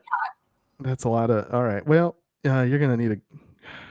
Okay, I'm just gonna go. Y'all, if you need anything, feel free to come find me. And I do a big stretch and I leave the library. I'm going to look for Remy at this point. I have a question, Jake. Yes, Is there what like skin tones are orcs in this setting? Or in the game? they tone from green to like a greenish blue. Cool. And like it can be like a dark green, like it's a wide array. Like Sure. there's a huge array of orc skins, but they primarily live on the green spectrum. Cool. Then I think like Robin has been rocking purple skin for a while, and when she was sleeping, thinking about orcish and orcs so much, she like So you don't know when she'll wake up and like all her colors are like swirled, and that's kind of the case here, but it's mostly set towards like a very orcish dark green. And as she kind of settles it, she's just going to kind of smooth into that and be green for a while. Okay. And probably she's going to go find Moss as well. I imagine she heard the yelp, but yeah. Not easy being. Well, and Krug woke Moss up after Robin, so that could easily you hear Moss Sure. and you can head to her. We run into each other. Mm-hmm. Oh, Moss, I had the greatest night. I slept in the library. I read a book. I think I was still reading it in my dreams. I don't know if I want to leave here ever, if I'm being honest. Yeah, no, I understand. It's not it's not the same for everyone, but get you some water. Have you had your water yet today, Moss? Well, we can get you some then. Here, just take my hand. We can. I suppose a brief respite wouldn't be bad. Maybe go see Remy and everyone. Good. Yeah, I'll really take Moss's hand. But Moss, like what won't get up. I'm gonna try to like pick her up and like support her weight as much as I can. Okay. What is that gonna be? Fortitude? Athletics. Athletics? Just straight up athletics? I rolled a 1. I'm gonna let that happen. I'm gonna collapse under her. Sorry, Moss. I didn't really do my sun stretches. Moss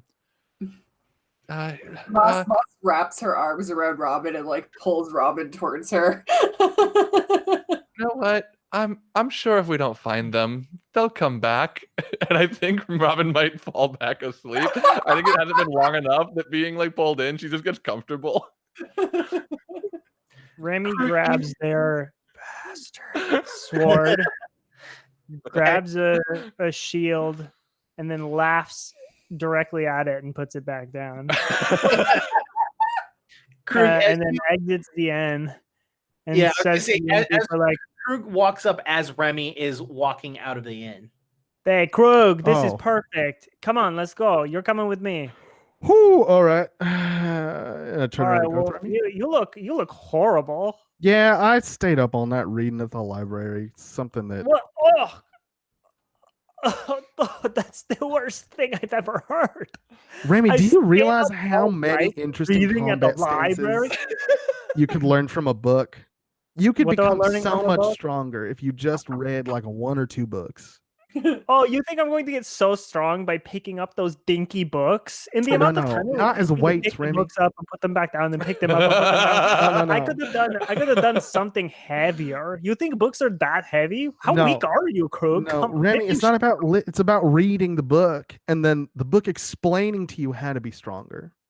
Krug, I can read you like an open book right now. Oh yeah, can you lift me like a book too? Are you serious? I mean, I don't know.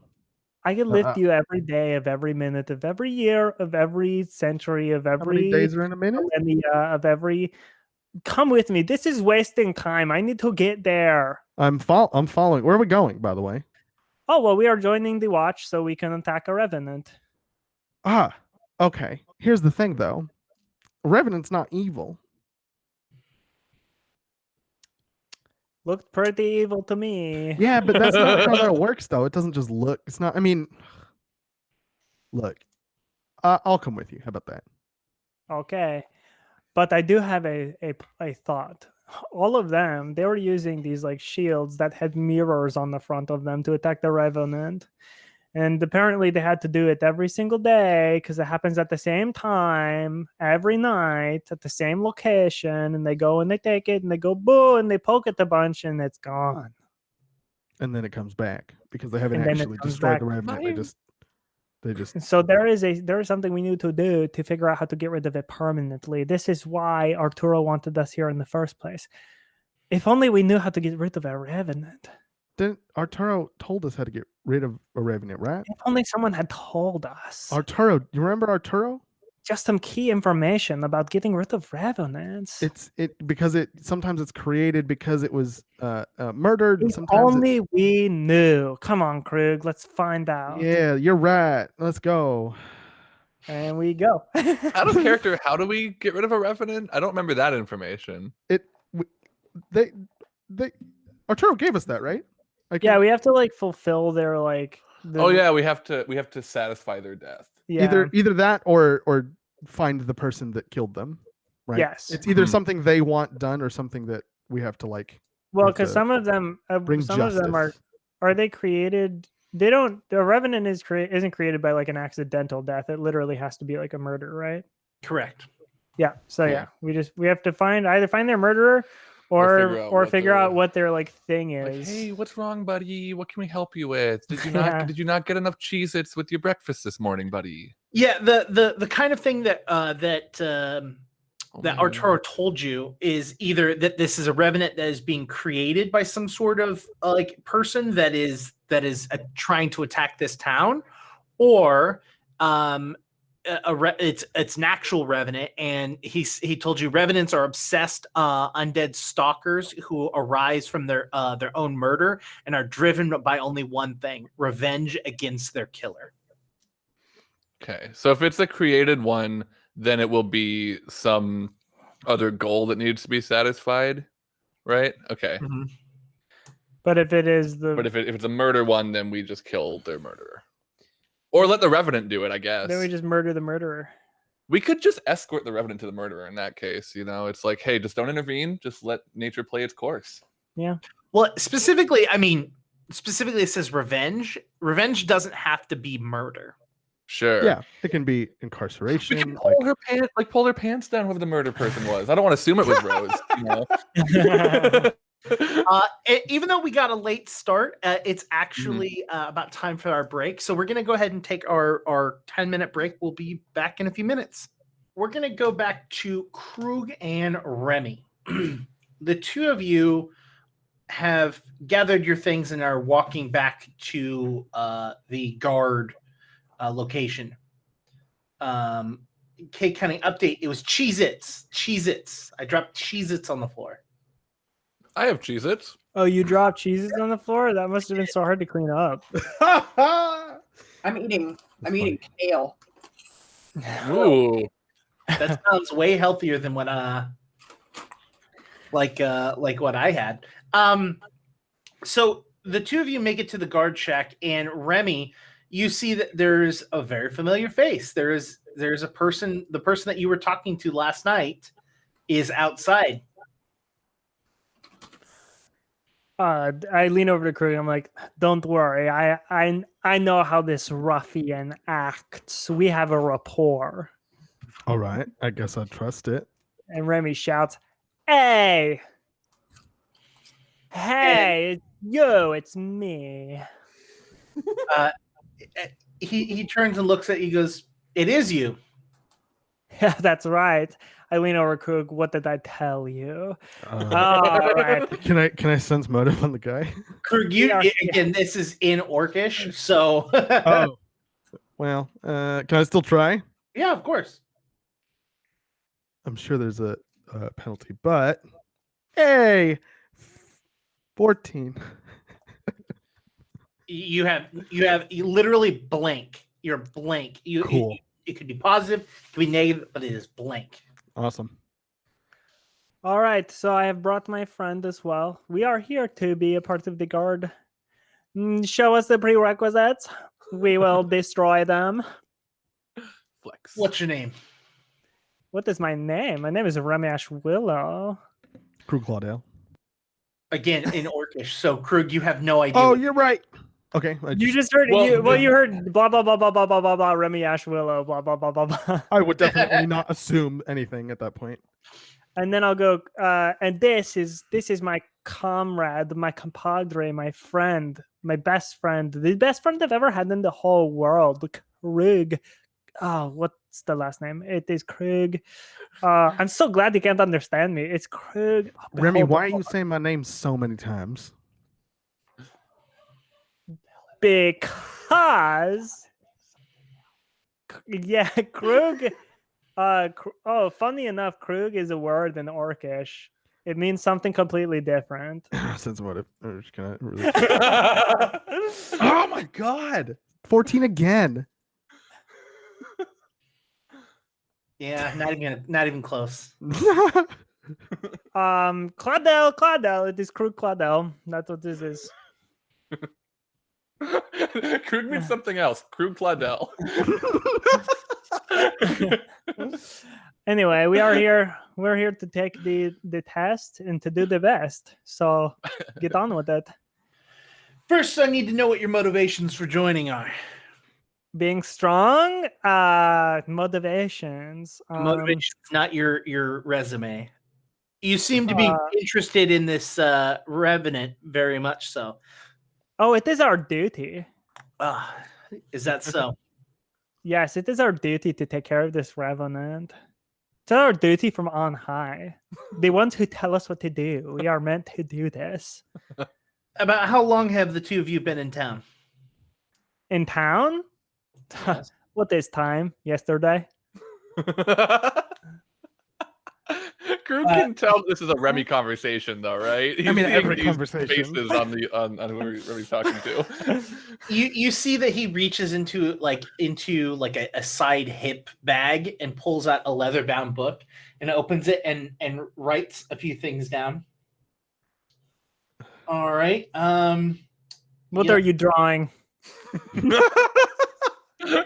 Yeah, you are not the only one. Remy takes out notepad and the quill. I'm taking Okay. notes. It's awful. Taking notes. Me too. It's awful suspicious of someone coming into town asking very specifically about something that's been attacking us that has a history of going after its killers.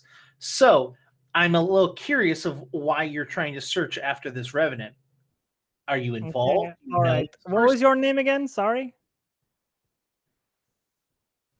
This What is all does your still name? Orcish, right? He stops and he just looks at you. You can call me Darvin. Darvin? Okay. Yeah. Darvin Nosy. All right. So, I mean, why we're here? Let's see. Well, if we were the ones who killed the Revenant, then I think we would know how to dispose of the Revenant, and we don't. So, looks like it is next question on you. But as far as why we are here, I'm going to be straight with you because my friend can't understand what I'm about to say. I have a wand that I can use, and I want to use the wand. But because of how this conversation is going so far, I do not think that you deserve to be the one that I use the one on. So you'll just have to trust that I am here to do a duty. What language does your friend speak? Oh, I mean, I'm pretty sure he speaks Goblin and I think Elvish and I mean, he must speak what's the one that everyone knows? Common. Orcish. Common? Yeah, that is the one that he uses the most. And in Goblin, he says, Krug, is that correct? Oh, yeah. You speak Goblin? Oh, thank you. I couldn't understand do. a word y'all were saying. Krug, how long have you been in town? A day. What is your interest in this revenant? We were basically dispatched here. By whom? Are you familiar with Arturo? What the frick? Nope. Well, that's who dispatched us here, so. This is part of an organization, a group. This sounds like an individual, or is Arturo the name of the group? We work for Arturo, yeah. Okay. So Arturo is an individual person? Right. Yeah, as a part of the leader of an organization. And what is the name of this organization? Well, I don't know, Krug. You're being pretty loose with the lips. How about you tell him? We don't. There's not a name. We're not like a superhero group. It's just somebody wanted us to come here and deal with a revenant, and that's what we're here to do. What is their interest in our city's issues? I genuinely don't know. Probably the mine. I mean, if you have so much gold. And he sits down and writes something down. Okay, and what exactly do you expect to get out of helping us deal with a revenant? to get rid of the revenant. What kind of question is that?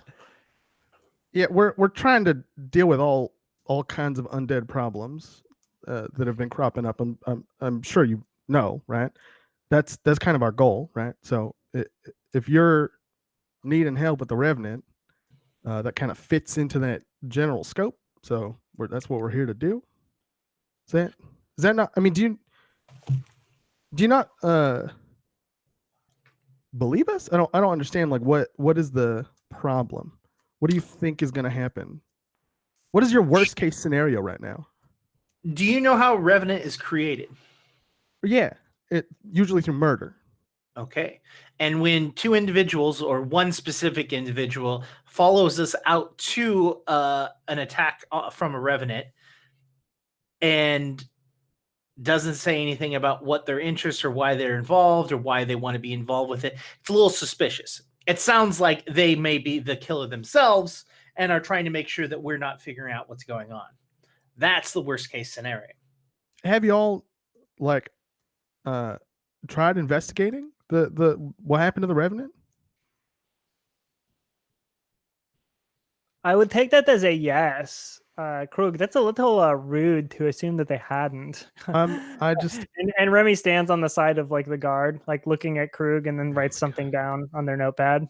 Okay, this guy, am I right? Did you not have to go through a zone of truth like testifying thing earlier, Remy? Is that not something that they did for you? Oh no, yes, I did it yesterday, but it was to charge the murderer who we captured. They fancy that. Would that help? If we did that again? You can do the zone of truth to us. Look, if all you want to be able to do is trust us. I just need to make sure that you're not the individuals that killed this, because do you know what happens to a revenant if it is unable to accomplish its goal?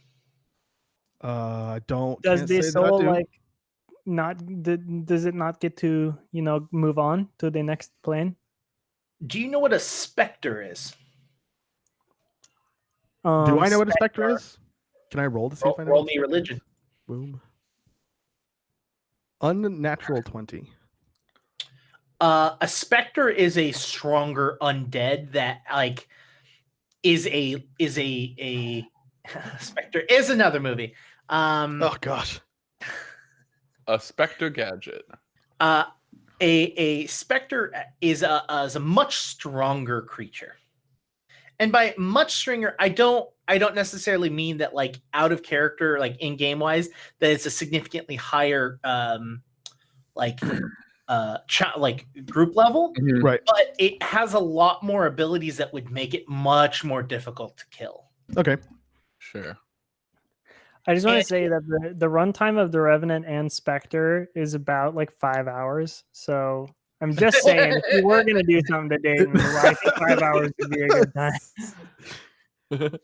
Look, I don't want to fight a Spectre as much as anybody else here. Nobody's looking to do that. That's not. Do I even look like I could handle that sort of thing? I can't. We're not here to make something like that happen. So if you're willing to go under a zone of truth, we do have a small group of people that are trying to do an investigation. If you're willing to go under a zone of truth and be interviewed, we will be more than happy to help allow you to come and join us. Are we going to have to be interviewed Sure. together, or can we do it separate? You can do either or.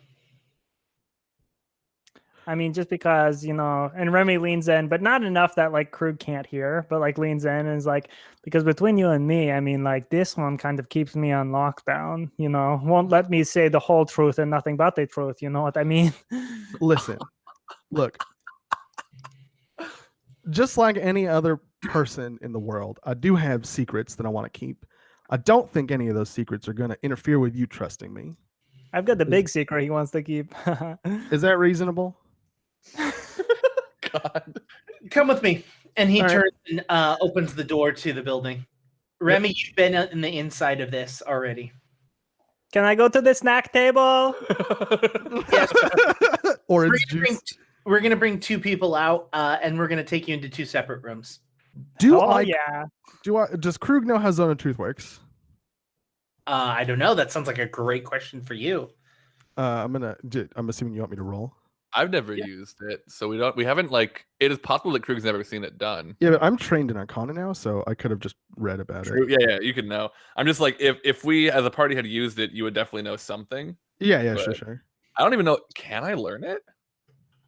I forgot my Arcana. Give me 1 second. I'm rolling Arcana, by the way. Yeah. I don't know if I said that out loud.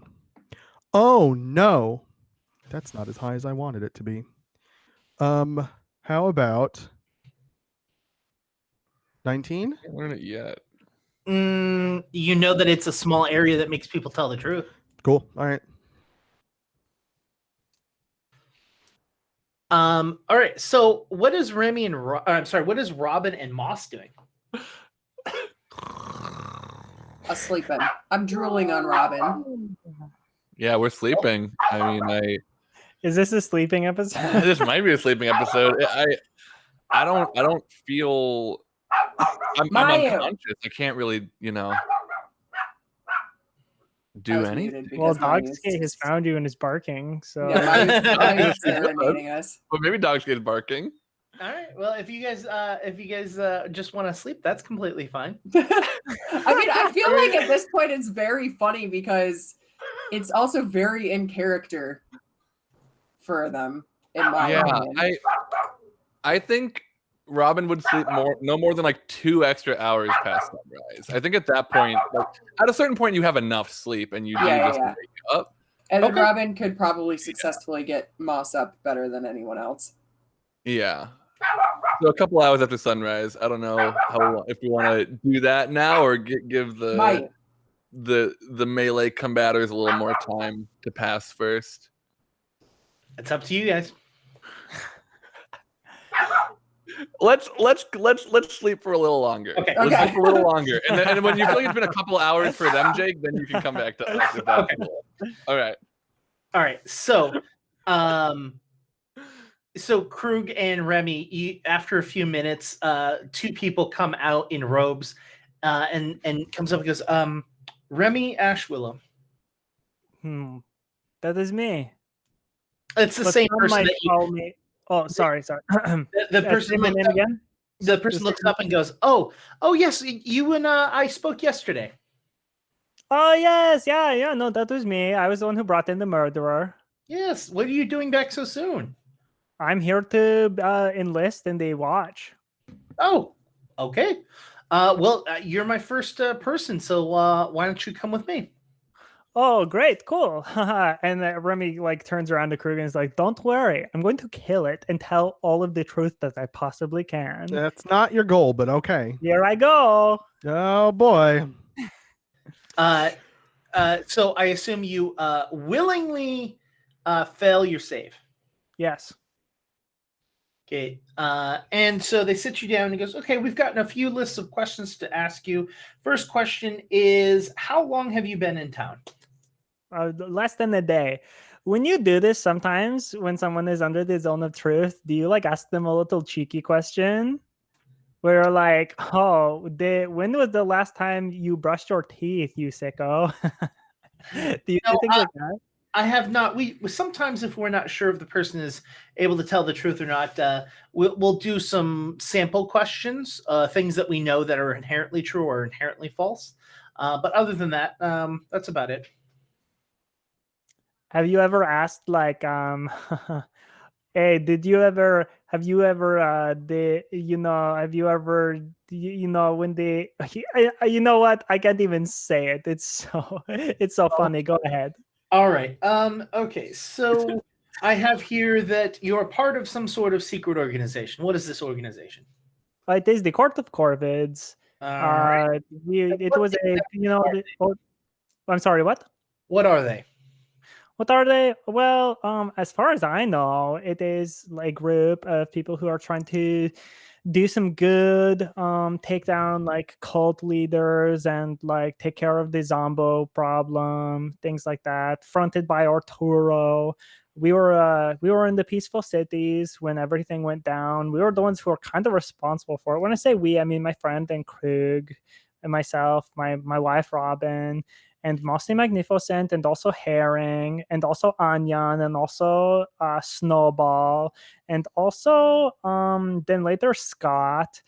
That we ran into, and so ROSE Rose is also involved, and somehow, and Dogske and Dogorno, who are both dogs, and Dogorno is my dog, and I can talk to Dogorno, but it seems as though nobody else can understand him. But that is because of some witches that we ran into, and the witches, they cast a spell on Dogorno to make sure that I could contact them at all times. I'm pretty sure Mossy Magnificent wants to become a witch, but my wife Robin is sort of like against them because of some reason, seemingly like that they didn't want to talk to her at some point, and I think she took that really personally. Which, I mean, really, it was kind of rude. They just sort of put her in a dream state. It was kind of weird. And then, but that was when we were in the town talking to Dr. Ravna, who they are a doctor. They know a bunch of stuff about things. We've been looking for the bone skull pieces. I got turned into a Dhampir. So did my wife. Let's see, we did we fought alongside the Lich before. That is kind of like a Revenant, right? Or a Spectre. So seeing how powerful that Lich was, I wouldn't want to do that again. Do you know anyone with the name Scarlet? No. Have you killed any women as of lately? Any women? Hold on. Were any of the bandits women, Jake? Okay, that's a no. Did I kill any women? And what exactly is your interest in dealing with this Revenant? Well, I want to do a good job so Arturo thinks I'm cool. I think that this is all I need to know. Is there anything else you would like to say before we end? Well, and then Well, you can't lie. You have to spill every bean that you've ever held. Is there anything else you want to say? That was a perfectly phrased question. Remy, if Remy has to tell the truth to the question, is there anything else you want to say? That is going to take a while. Because there's always a million things they want to say. Effectively, yeah. I think Remy does a series recap. Okay. Which will be released as a video in future months. Next time we do like a recap, can it be Remy being interrogated in this city? Being cast Zone of Truth. Yeah. Just have a single light over Remy and just like at a table just doing a recap. I will say during it like several times. This is the last thing I'm going to say. During it several times, they do say like stuff like they like give some really key details. Like they mentioned like the paw of the monkey. They're like, yes, and Krug has the paw of the monkey. It is around his neck, and he's trying not to say the W word. But sometimes I try to sneak it in there and make him say it. But you know, I'm not supposed to say any of this. Everyone told me not to, and I think I can't keep a secret, like that sort of thing. Yeah. Okay. And the door opens after what feels like hours, Krug. Yeah. And they come out and go, Krug, Claudel? Yeah, that's me. And is this in Goblin or Orcish or what? Yeah, it was marked that he knows Goblin and Orcish. Or sorry, Goblin and Common. Yep. Alrighty. And Elvish. It was marked that he knows Elvish. Do you willfully fail your will save yes. for Zone of Truth? Okay. I willfully will yeah. When Remy passes to go to the snack table and Krug gets up to be the next one in line, Remy goes for like a fist bump, is like, crushed it. I just look at him and shake my head like, fuck. Is it reasonable, Jake, to say that took long enough for me to know that he spilled too much? Not what he spilled, but that they spilled too much? Yeah, probably. Okay. And you come in and they go, alrighty, Krug. Claudel, is that your birth name? Yeah. Alrighty. What? I just love Krug. Okay, is that your birth name? Yes. All right. And how long have you been in town? Like a day? Alrighty. And what's your interest in this revenant? I would like to see it on permanently. You would like to see what? See it pass permanently, as opposed to you having to fight it every day. And what do you feel is your experience with undead that is worth us giving you a chance? Where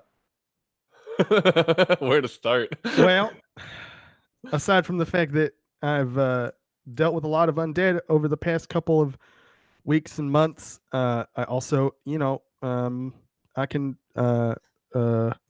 ferry souls to the afterlife. That's a thing that I'm responsible for. Interesting. This person is so calm in the face with so much information. I love it. Can I sense motive on this person? Yeah, Please? of course. Oh, they're hatching a scheme.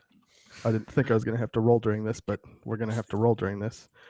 I just want to get a vibe on. Ooh, natural 20. Natural 20. Natural 20. I don't even know what that totals out to be. They have a list of questions that they're told to ask. They have no idea what the So they're reasoning just. for- This is totally out of context for them. They don't even. All right, cool.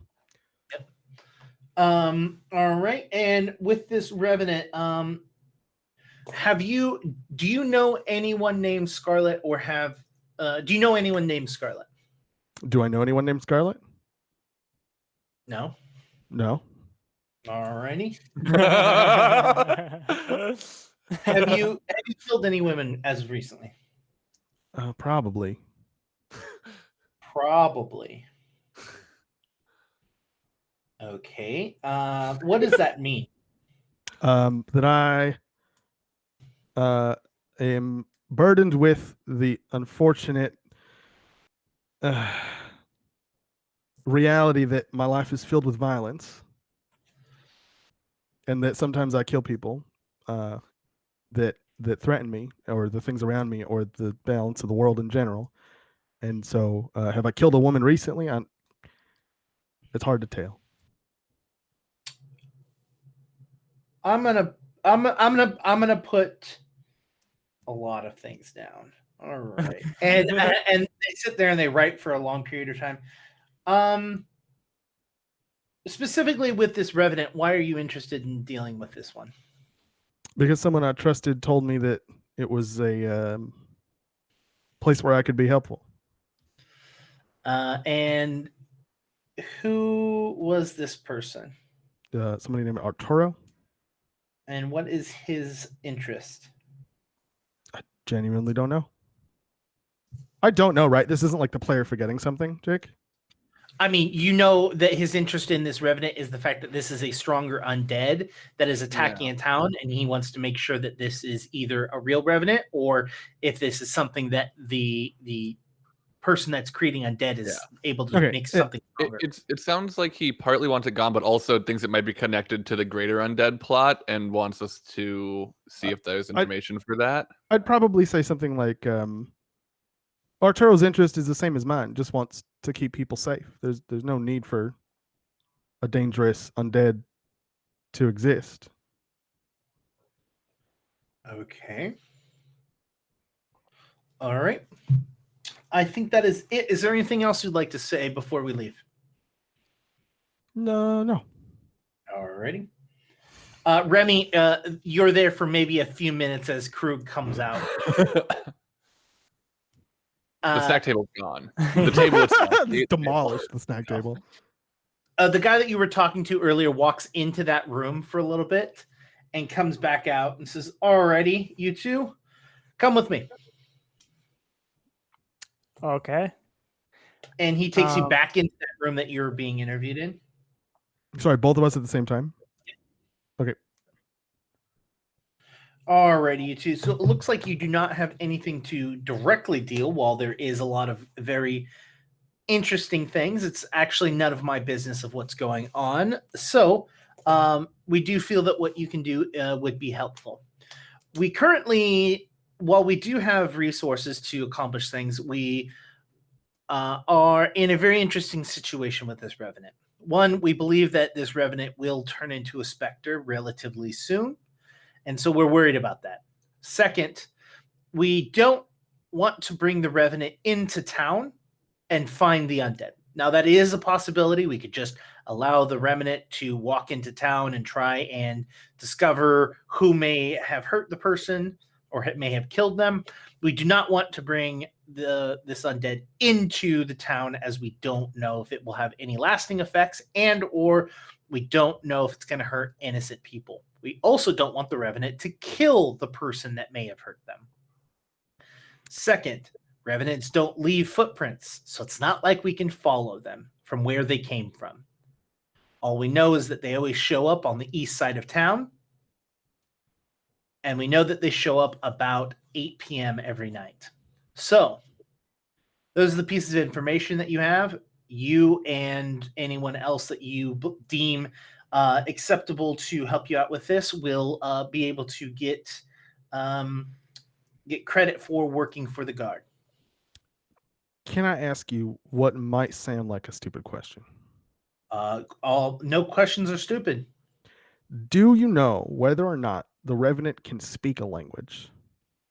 Revenants can speak the language of whatever they were before they died.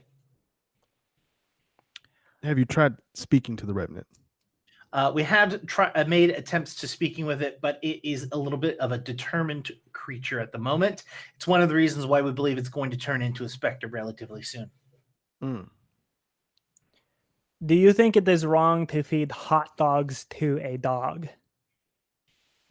As long as the hot dogs weren't made from dog, no, not really. Fair enough. Why did you ask about Scarlet? Was that the name of the revenant before they died? Yes.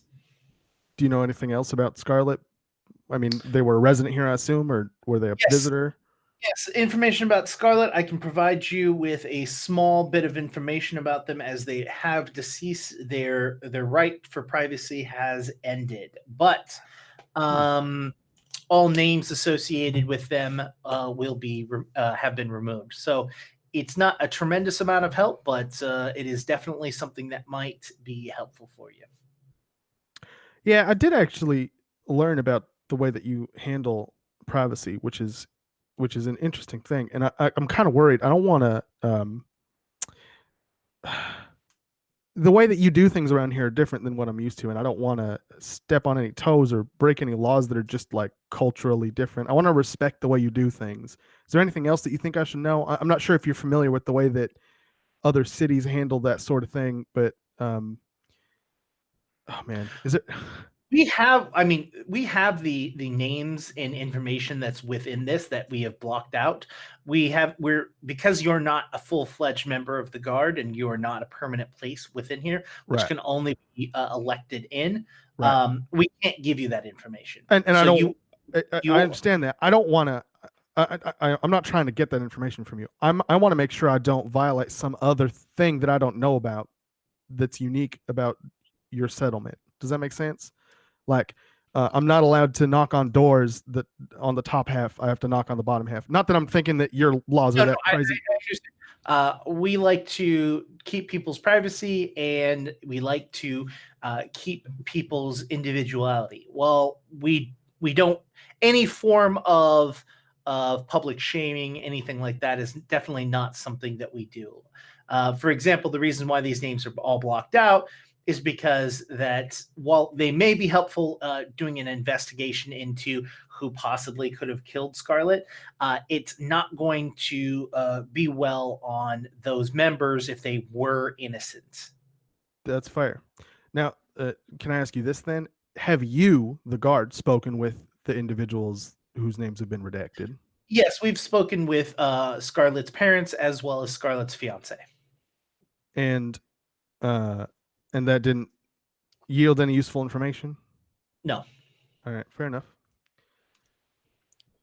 What would you say the ideal armpit hair length is?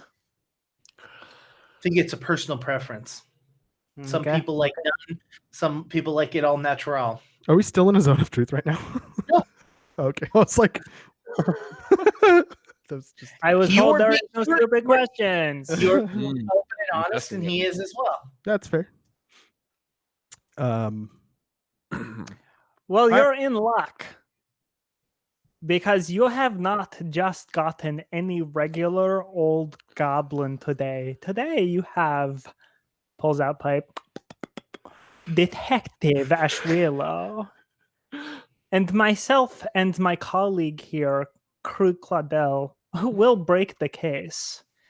And I assure you we will be able to get it done before this revenant becomes a specter. I'm not actually sure that we're going to be able to do that, but that's the goal. My friend is incredibly silly, but very competent, I assure you. You don't... Is your pipe like bubbles or is it smoke? I forgot. It's like, it's bubbles. I do have one more question that's not really related, if you don't mind. Of course. Why are you so interested in Arturo? I needed to make sure that you weren't hired by someone who may have been the person that killed Scarlet.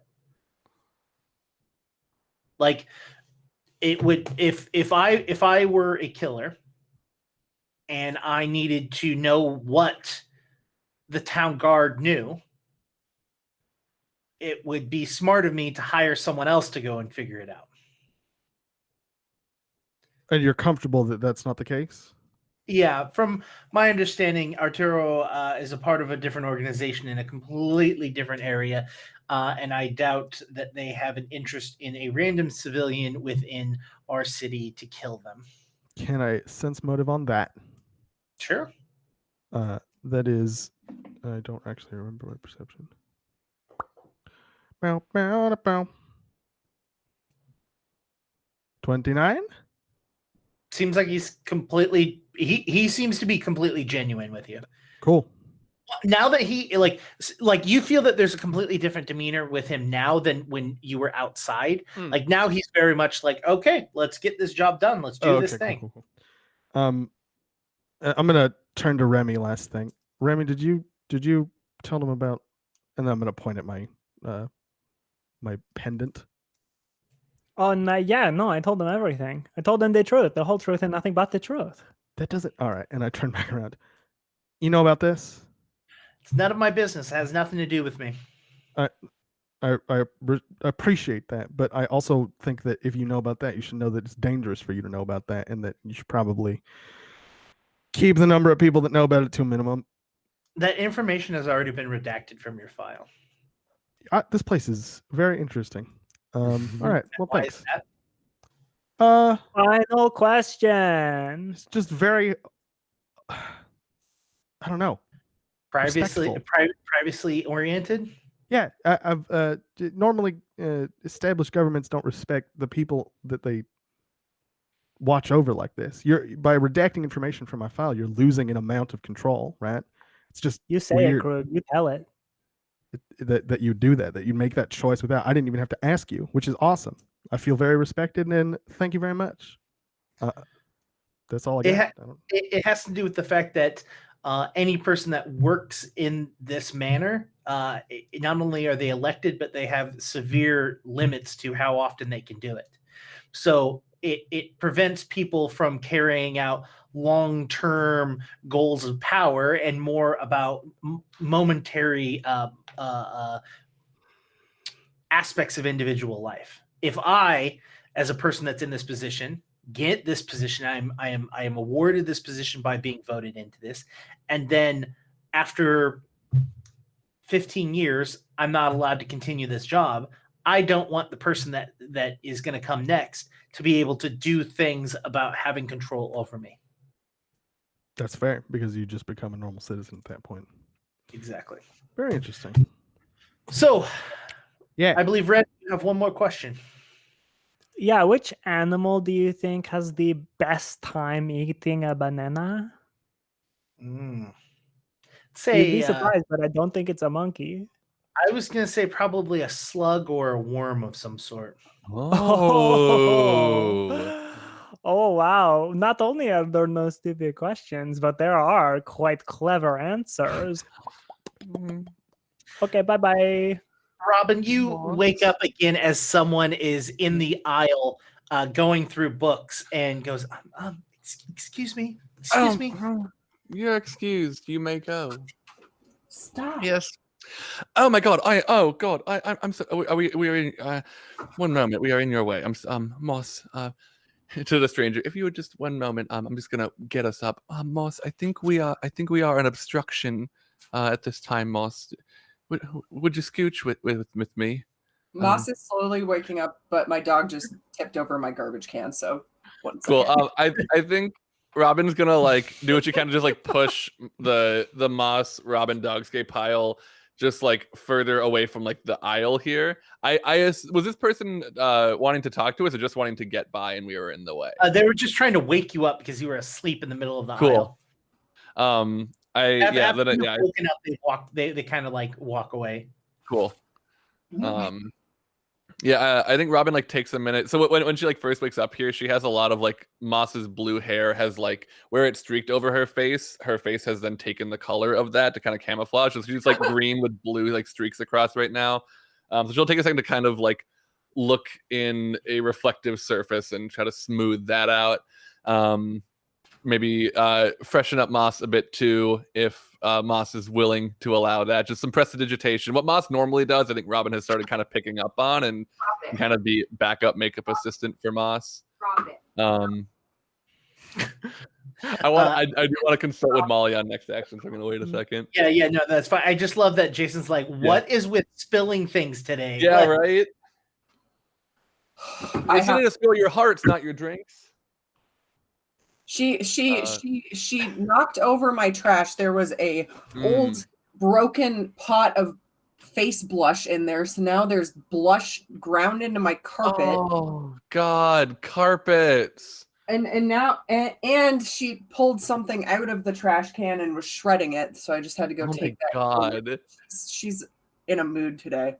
Carpets. Robin has just like finished her own like makeup-ish preparations and started on yours as she's learned what Moss normally does.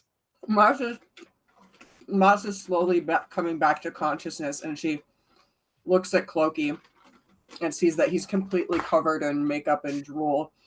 And grabs him and goes, "Oh, Clokey, who did this to you?" Oh, Moss, it was probably that very rude person, Moss. I say like super quietly, very rude person who woke us up, Moss. I didn't see the face, and I wouldn't be able to point them out to you, but it was probably that same person. Tell you what, I'm going to a pond. We could give Clokey a little wash in there. I don't know if you've got pond time in you, but Oh, Clokey, do you want me to avenge you? What are you even talking about? You're filthy. You understand I can't see the outside of this thing, right? Like, do you not feel it? No. Okay, good. That's good. Then you look beautiful. Nothing is wrong. Okay. Can we get out of this library? It gives me the heebie-jeebies. Why? Yeah. Why does it give me the heebie-jeebies?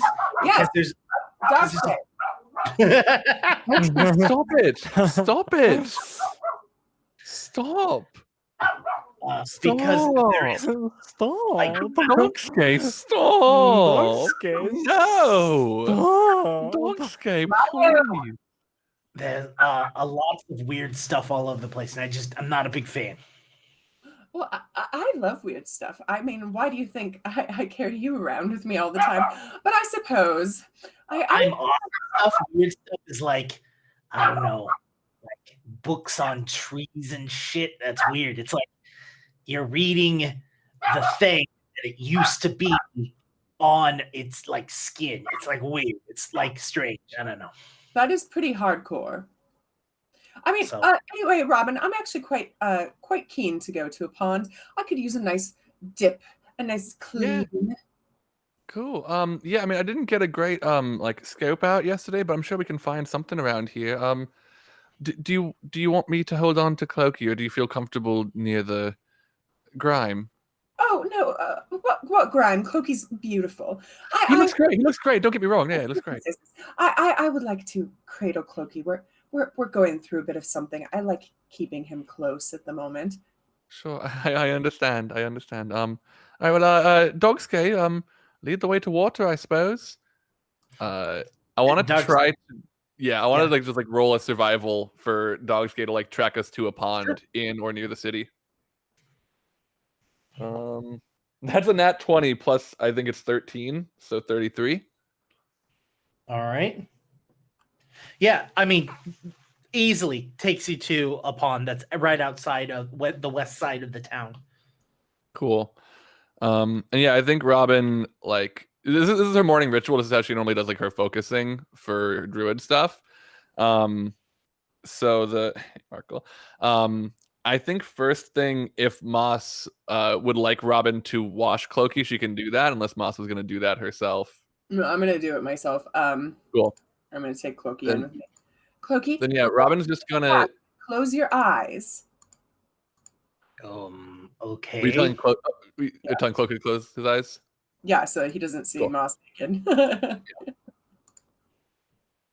Even though I'm sure he has. Cool. Yeah, Robin is also, so she is less bathing, though it like begins like that, but she's more just like floating and like becoming one with the water and the sun on her as much as she can.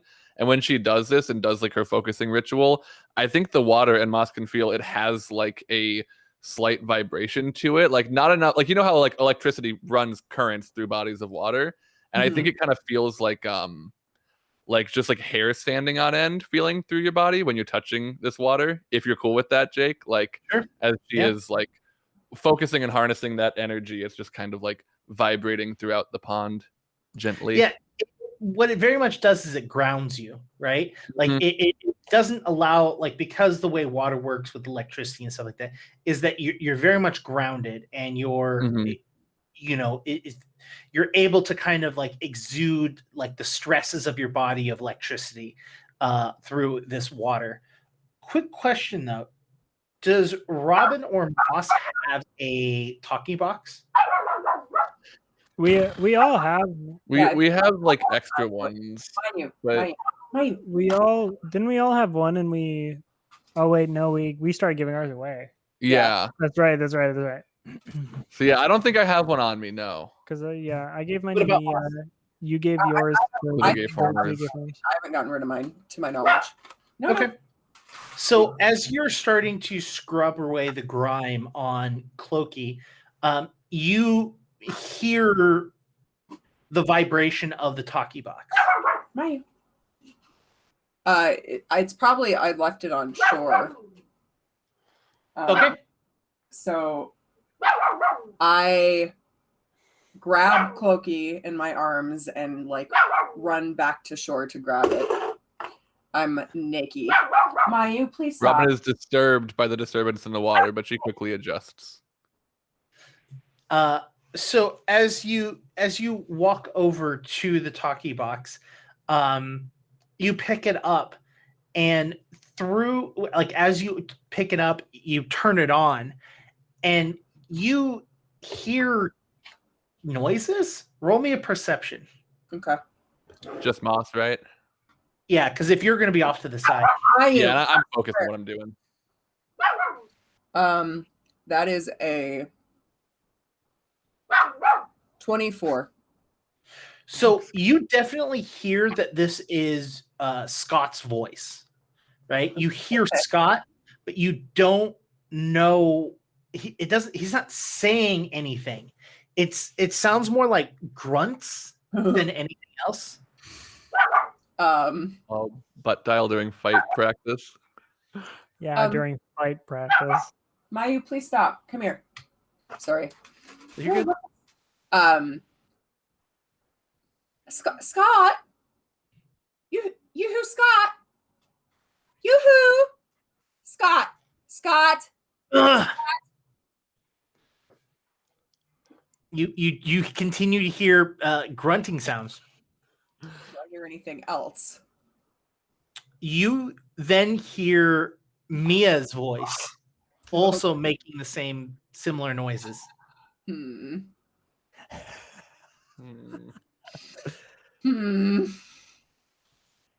Moss is extremely unhappy. And then you hear it stop completely, and it shuts off. Clokey, did you hear that? Yeah. Was that what I thought it was? If you think it was two adults being adults, probably.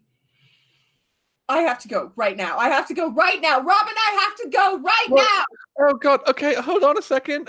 Robin will like quickly scuttle out of the pond. What's going on, Moss? You're clearly something intense is happening. Can you catch me up quickly? Scott is betraying me right now as we speak. What? I want to try calling them back. You do not hear. It does not pick up. Moss betraying you? That doesn't mean what I think it means. Yes, it does. I have to go. Wait, not with Mia. With Mia, of course, with Mia. Haven't you seen the way she's been looking at him for weeks now, and they've been off gallivanting and fight training? Robin like grabs Moss by the arms. I guess like maybe like wrist, forearms where she can reach, and just like looks into Moss's eyes. Moss, I'm taking this very seriously. What do you want to do about it? Because this is not a way to treat you, and I will do whatever you need to make this even. I want to go there, and I want Scott and Mia to look me in the eyes, and I want them to tell me what they have done. That Scott would dare go with her over Moss the Magnificent. No, I hear you, Moss. This is unheard of and unimaginable. Yeah, we act quickly. Do you know where they are? I'm with you. We'll go. So they're fighting zombies. It just sounded like zombies to me. Zombies in Scott's pants. Yeah. Tell him. Listen. I'll tell you what. Let's call Arturo. Arturo knows where they are. He'll have to tell us, right? And we'll go. We'll take care of this. Of course. I mean, this can wait. What we're here for. I'm with you, Moss. Thank you, Robin. I think maybe this is something I should do alone, though. Really? I mean, I don't want to get you involved in my drama, and also, if there's bodies, I don't need a witness. Moss, if there's bodies, you're not going to hide them on your own. I hopefully it doesn't come to that, Moss. I if you need to do it alone, I understand, but understand that you don't have to. I appreciate that, but I have Clokey. Clokey, you're going to support me in this, right? Yes, absolutely. All right, listen. Let's go back to the inn, lickety split, quick as we can, and tell you what, we'll talk to Arturo and get you on your way. Yeah. Yes. All right, off we go. And Robin turns into like a panther bear and starts to take off, but stops if Moss would like a ride back to the inn. Yes, Moss wants a ride, and Moss is like so angry, but also like rage crying. Yeah, it's a cool image. Panther bear running back into the city with the crying. Still, are you fully Moss mode now, or are you still like? Yeah, I'm in full Moss mode. Cool. What does Remy and Krug do after their meeting? Get a quick bite to eat, you know. Like a turkey leg. Krug, what about turkey leg, go back to the inn. Yeah, I'd probably go. I mean, I still have a point of exhaustion, so I'd probably go sleep. Honestly. No, but we're gonna get something to eat first. Oh yeah, I mean, of course. As chums, we just grab like just a local. We go to the local bazaar, get some hot dogs. I give one to Dagorno. Make sure it's not made out of dogs. It's not made of dogs. And I look at the hot dog and I look at Dagarno and I was like, I mean, that's kind of messed up, right? No. It is not made out of dogs. It's okay. No, but it just kind of, I don't know, it just kind of feels messed up, doesn't it? No, it does. But I asked and they said it was fine. Oh, all right. Well, I mean, I don't know if that's actually more messed. Whatever. I eat my hot dog. Hey, Krug, that was pretty amazing, back there, that the two of us passed those tests so hard. How much did you tell them? I told them the whole truth and nothing but the truth. Yeah, but it's the whole. You were in there for like like basically the whole day. Like you were in there for such a long time. Was it that long? I don't know. Time flies when you're telling it all, my friend. Oh yeah. See there. Did you not? Is there anything you didn't tell them? Is my question. Is there anything I did not tell them? I don't know. I mean, there were some finer details that I guess I didn't think were that important. Like, when I picked the grime out from between my toes, or Oh, so is that things that are that small? Yeah, I basically told them everything else. Did they ask you to do that, or did you just do that? They asked me some things, and I thought, they wanted the truth, and I told them, and then it got to the end, and they were like, okay, I think that's all we need from you, unless you have anything else you want to tell us. And Yeah, I but like, did. if I ask you, Remy, do you Yes. like hot dogs? You don't got to say, yeah, well, when I was 3 years old, I had my first hot dog and it had mustard and onions on it. And I ate it in 4 bites and I fell in love with hot dogs. And since then, I've tried everything in my power to do and achieve and get more hot dogs. And I've tried these many hot dogs from these kinds of places. You can just say yes, That is ridiculous, Krug. That is not the way that I sound. You know what? Ask me if I like hot dogs. Remy, do you like hot dogs? Of course I like hot dogs. I mean, I remember the first time I had a hot dog, when I was going out with my mom and my dad. They were like, hey, Remy, do you want a hot dog? And I was like, I don't know. I've never heard of this thing. And hold it. Why are you nodding? I didn't. Sorry, I was paying attention. Please go ahead. No, okay. I don't think you really want to know if I like hot dogs. I mean, considering that you asked me to ask you that question, that's probably a safe bet. Oh, look, the inn. Well, I guess you can go to sleep now. Good night, Remy. I will see you tomorrow. Okay, good night. I'll just chat to my other best friend, Nagorno. I guess. Wait, I'll see you tonight. 8:30. Is that when he said? Oh man, I'm not gonna. I think it's at 8 o'clock or something. 8 o'clock. All right. We can check out the Revenant tonight, and then we can start doing the actual detectiving tomorrow. Yeah. And I go to sleep. You do that, and Remy, before you can do anything, Moss and Robin bust through the front door. Remy, good to see you. Oh, it is my wife. Babe, I slept in the library, and Moss has something to tell us. Oh, okay. Yes, it is. It seems like something very important is going on. I'm Hello, going Moss. to murder Scott and Mia. It's okay. They deserve it, babe. Well, Infidelity. Infidelity? I don't think Aren't you're you really two gonna like kill them. open or something? No. Well, Scott and Mia aren't a thing anyway. I thought that, spar. babe. I was with you. Moss heard them. Moss had to hear them. The kissy box called me. The kissy box called you. She heard noises of betrayal, babe. Noises of betrayal? Betrayal against Moss. Wait, betrayal against Moss? the I Magnificent? honestly, I can't imagine a worse thing to do. Wait, Scott and Mia are colluding to do something to Moss the Magnificent? I Oh, think they've they've already done it. What have they done? Are you okay? Babe, it. They've done it? They Babe. killed Moss the Magnificent? No. Then who are you? Why are you?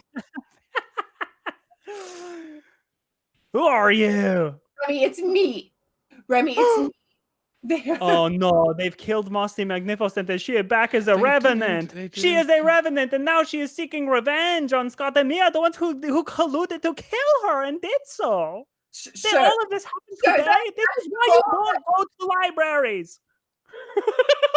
If that's the role you want me to play in this drama of my life, then so be it. Moss, oh Moss, no. It's gonna be okay. No, there's nothing we can do to follow her. No, I'm not gonna. No, there's nothing we can do to follow her. I heard today revenants they don't leave footprints. We won't be able to follow her. This is a travesty. Yeah. I will what's say happening. you look way better than the other revenant that I saw last night. You look so much better. I always look great, Remy. Okay, Robin, we have to get a hold of Arturo so I can know where these betrayers are. Kissy box, Remy, you've got it. Oh no, Crook has the kissy box and Crook just went to sleep. Oh, wait, in here? In the end, yes, in the end. Krug. Robin's gonna like start like moving up to where like the rooms are, calling out for Krug. I mean, you know that Moss has one. Yeah. One that can call out too. Yeah. Oh, okay. Then never mind. I guess we'll just call from that. Yeah. I thought that ours like could only ours connect to each other, but I thought we needed to. I thought we had like our one. I thought we had that the can one reach big one Arturo. or something. No, the ones that you're handing out can only call. The ones that you all have are bidirectional, and the ones that the other ones have, they can call, but they can only call you. Does that make sense? Okay, then I probably do still have mine somewhere because we would have given out. Sure. But that's up in my room anyway. So yeah, Moss, we can just use hers. It just was at the end. So Robin will run upstairs. I'll put on Fleet Step. I'll grab Moss's kissy box and bring it back down so that we had a reason to come here at all. Okay, so you call out and you hear Arturo. Is everything okay? Where are Scott and Mia? Arturo, it is extremely vital that you let me know where they are. I have some very important personal business to get finished with Scott. Okay. They killed Moss, and now she is a revenant. Remy, please let the ladies talk. Oh, sorry, but I mean, I felt like you should have led with that because it's really Remy, important. when it's important, we'll say it. If Okay. Sorry, babe. I'm terribly confused about what's going on right now. But because it came out of Remy's mouth, I'm just going to ignore it.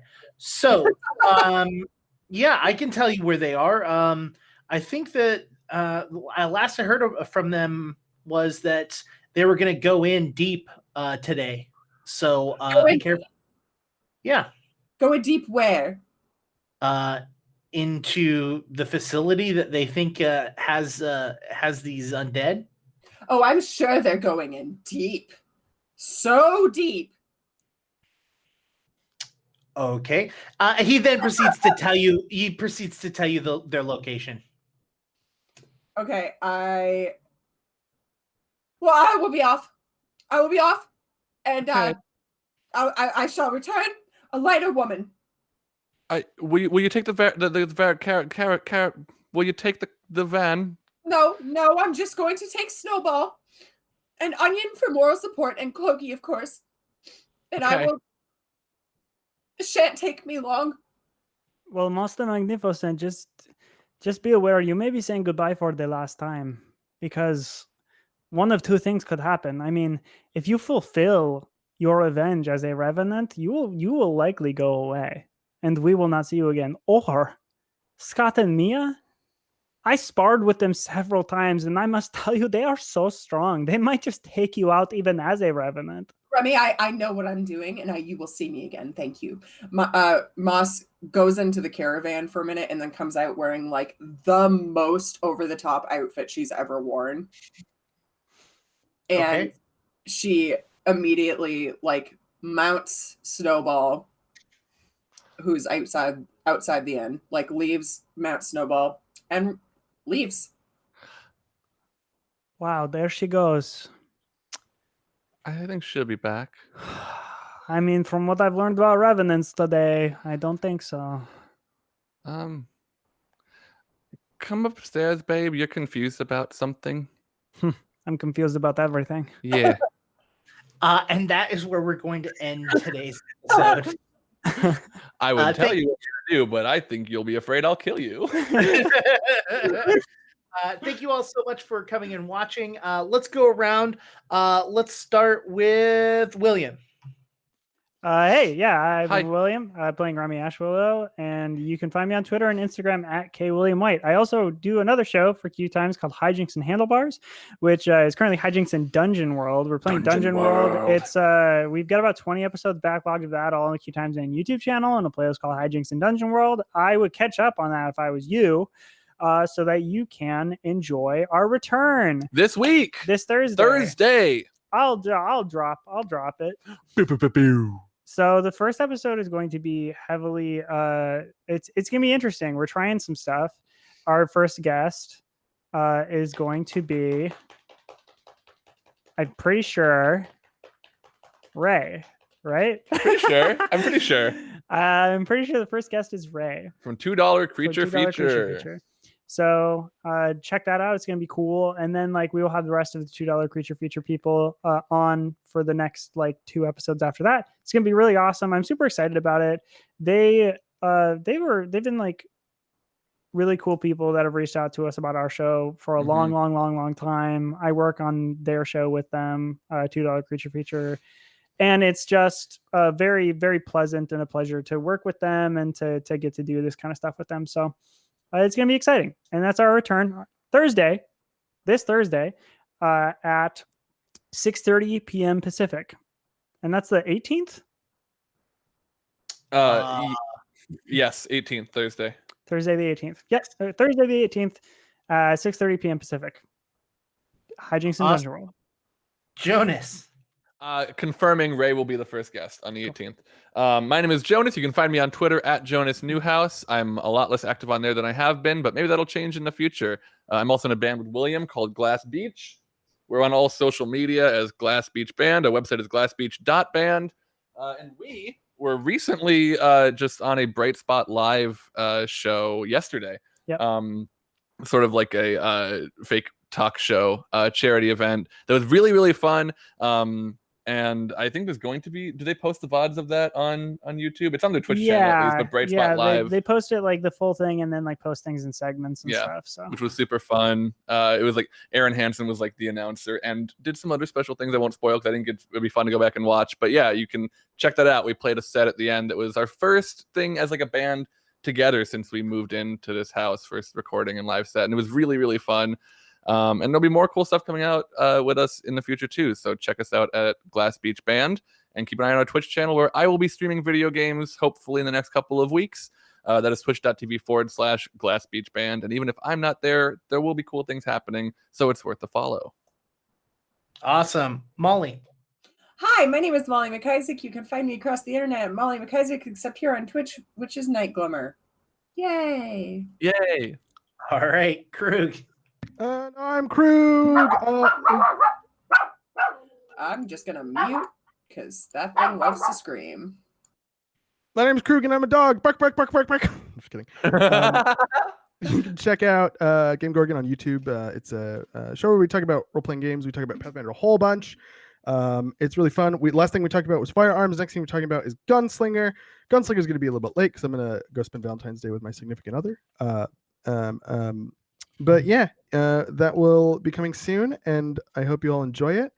And we'll see you next time. Awesome. And thank you all so much again for coming and joining us. We will see you all next week. You'll notice that Moss might not be here next week.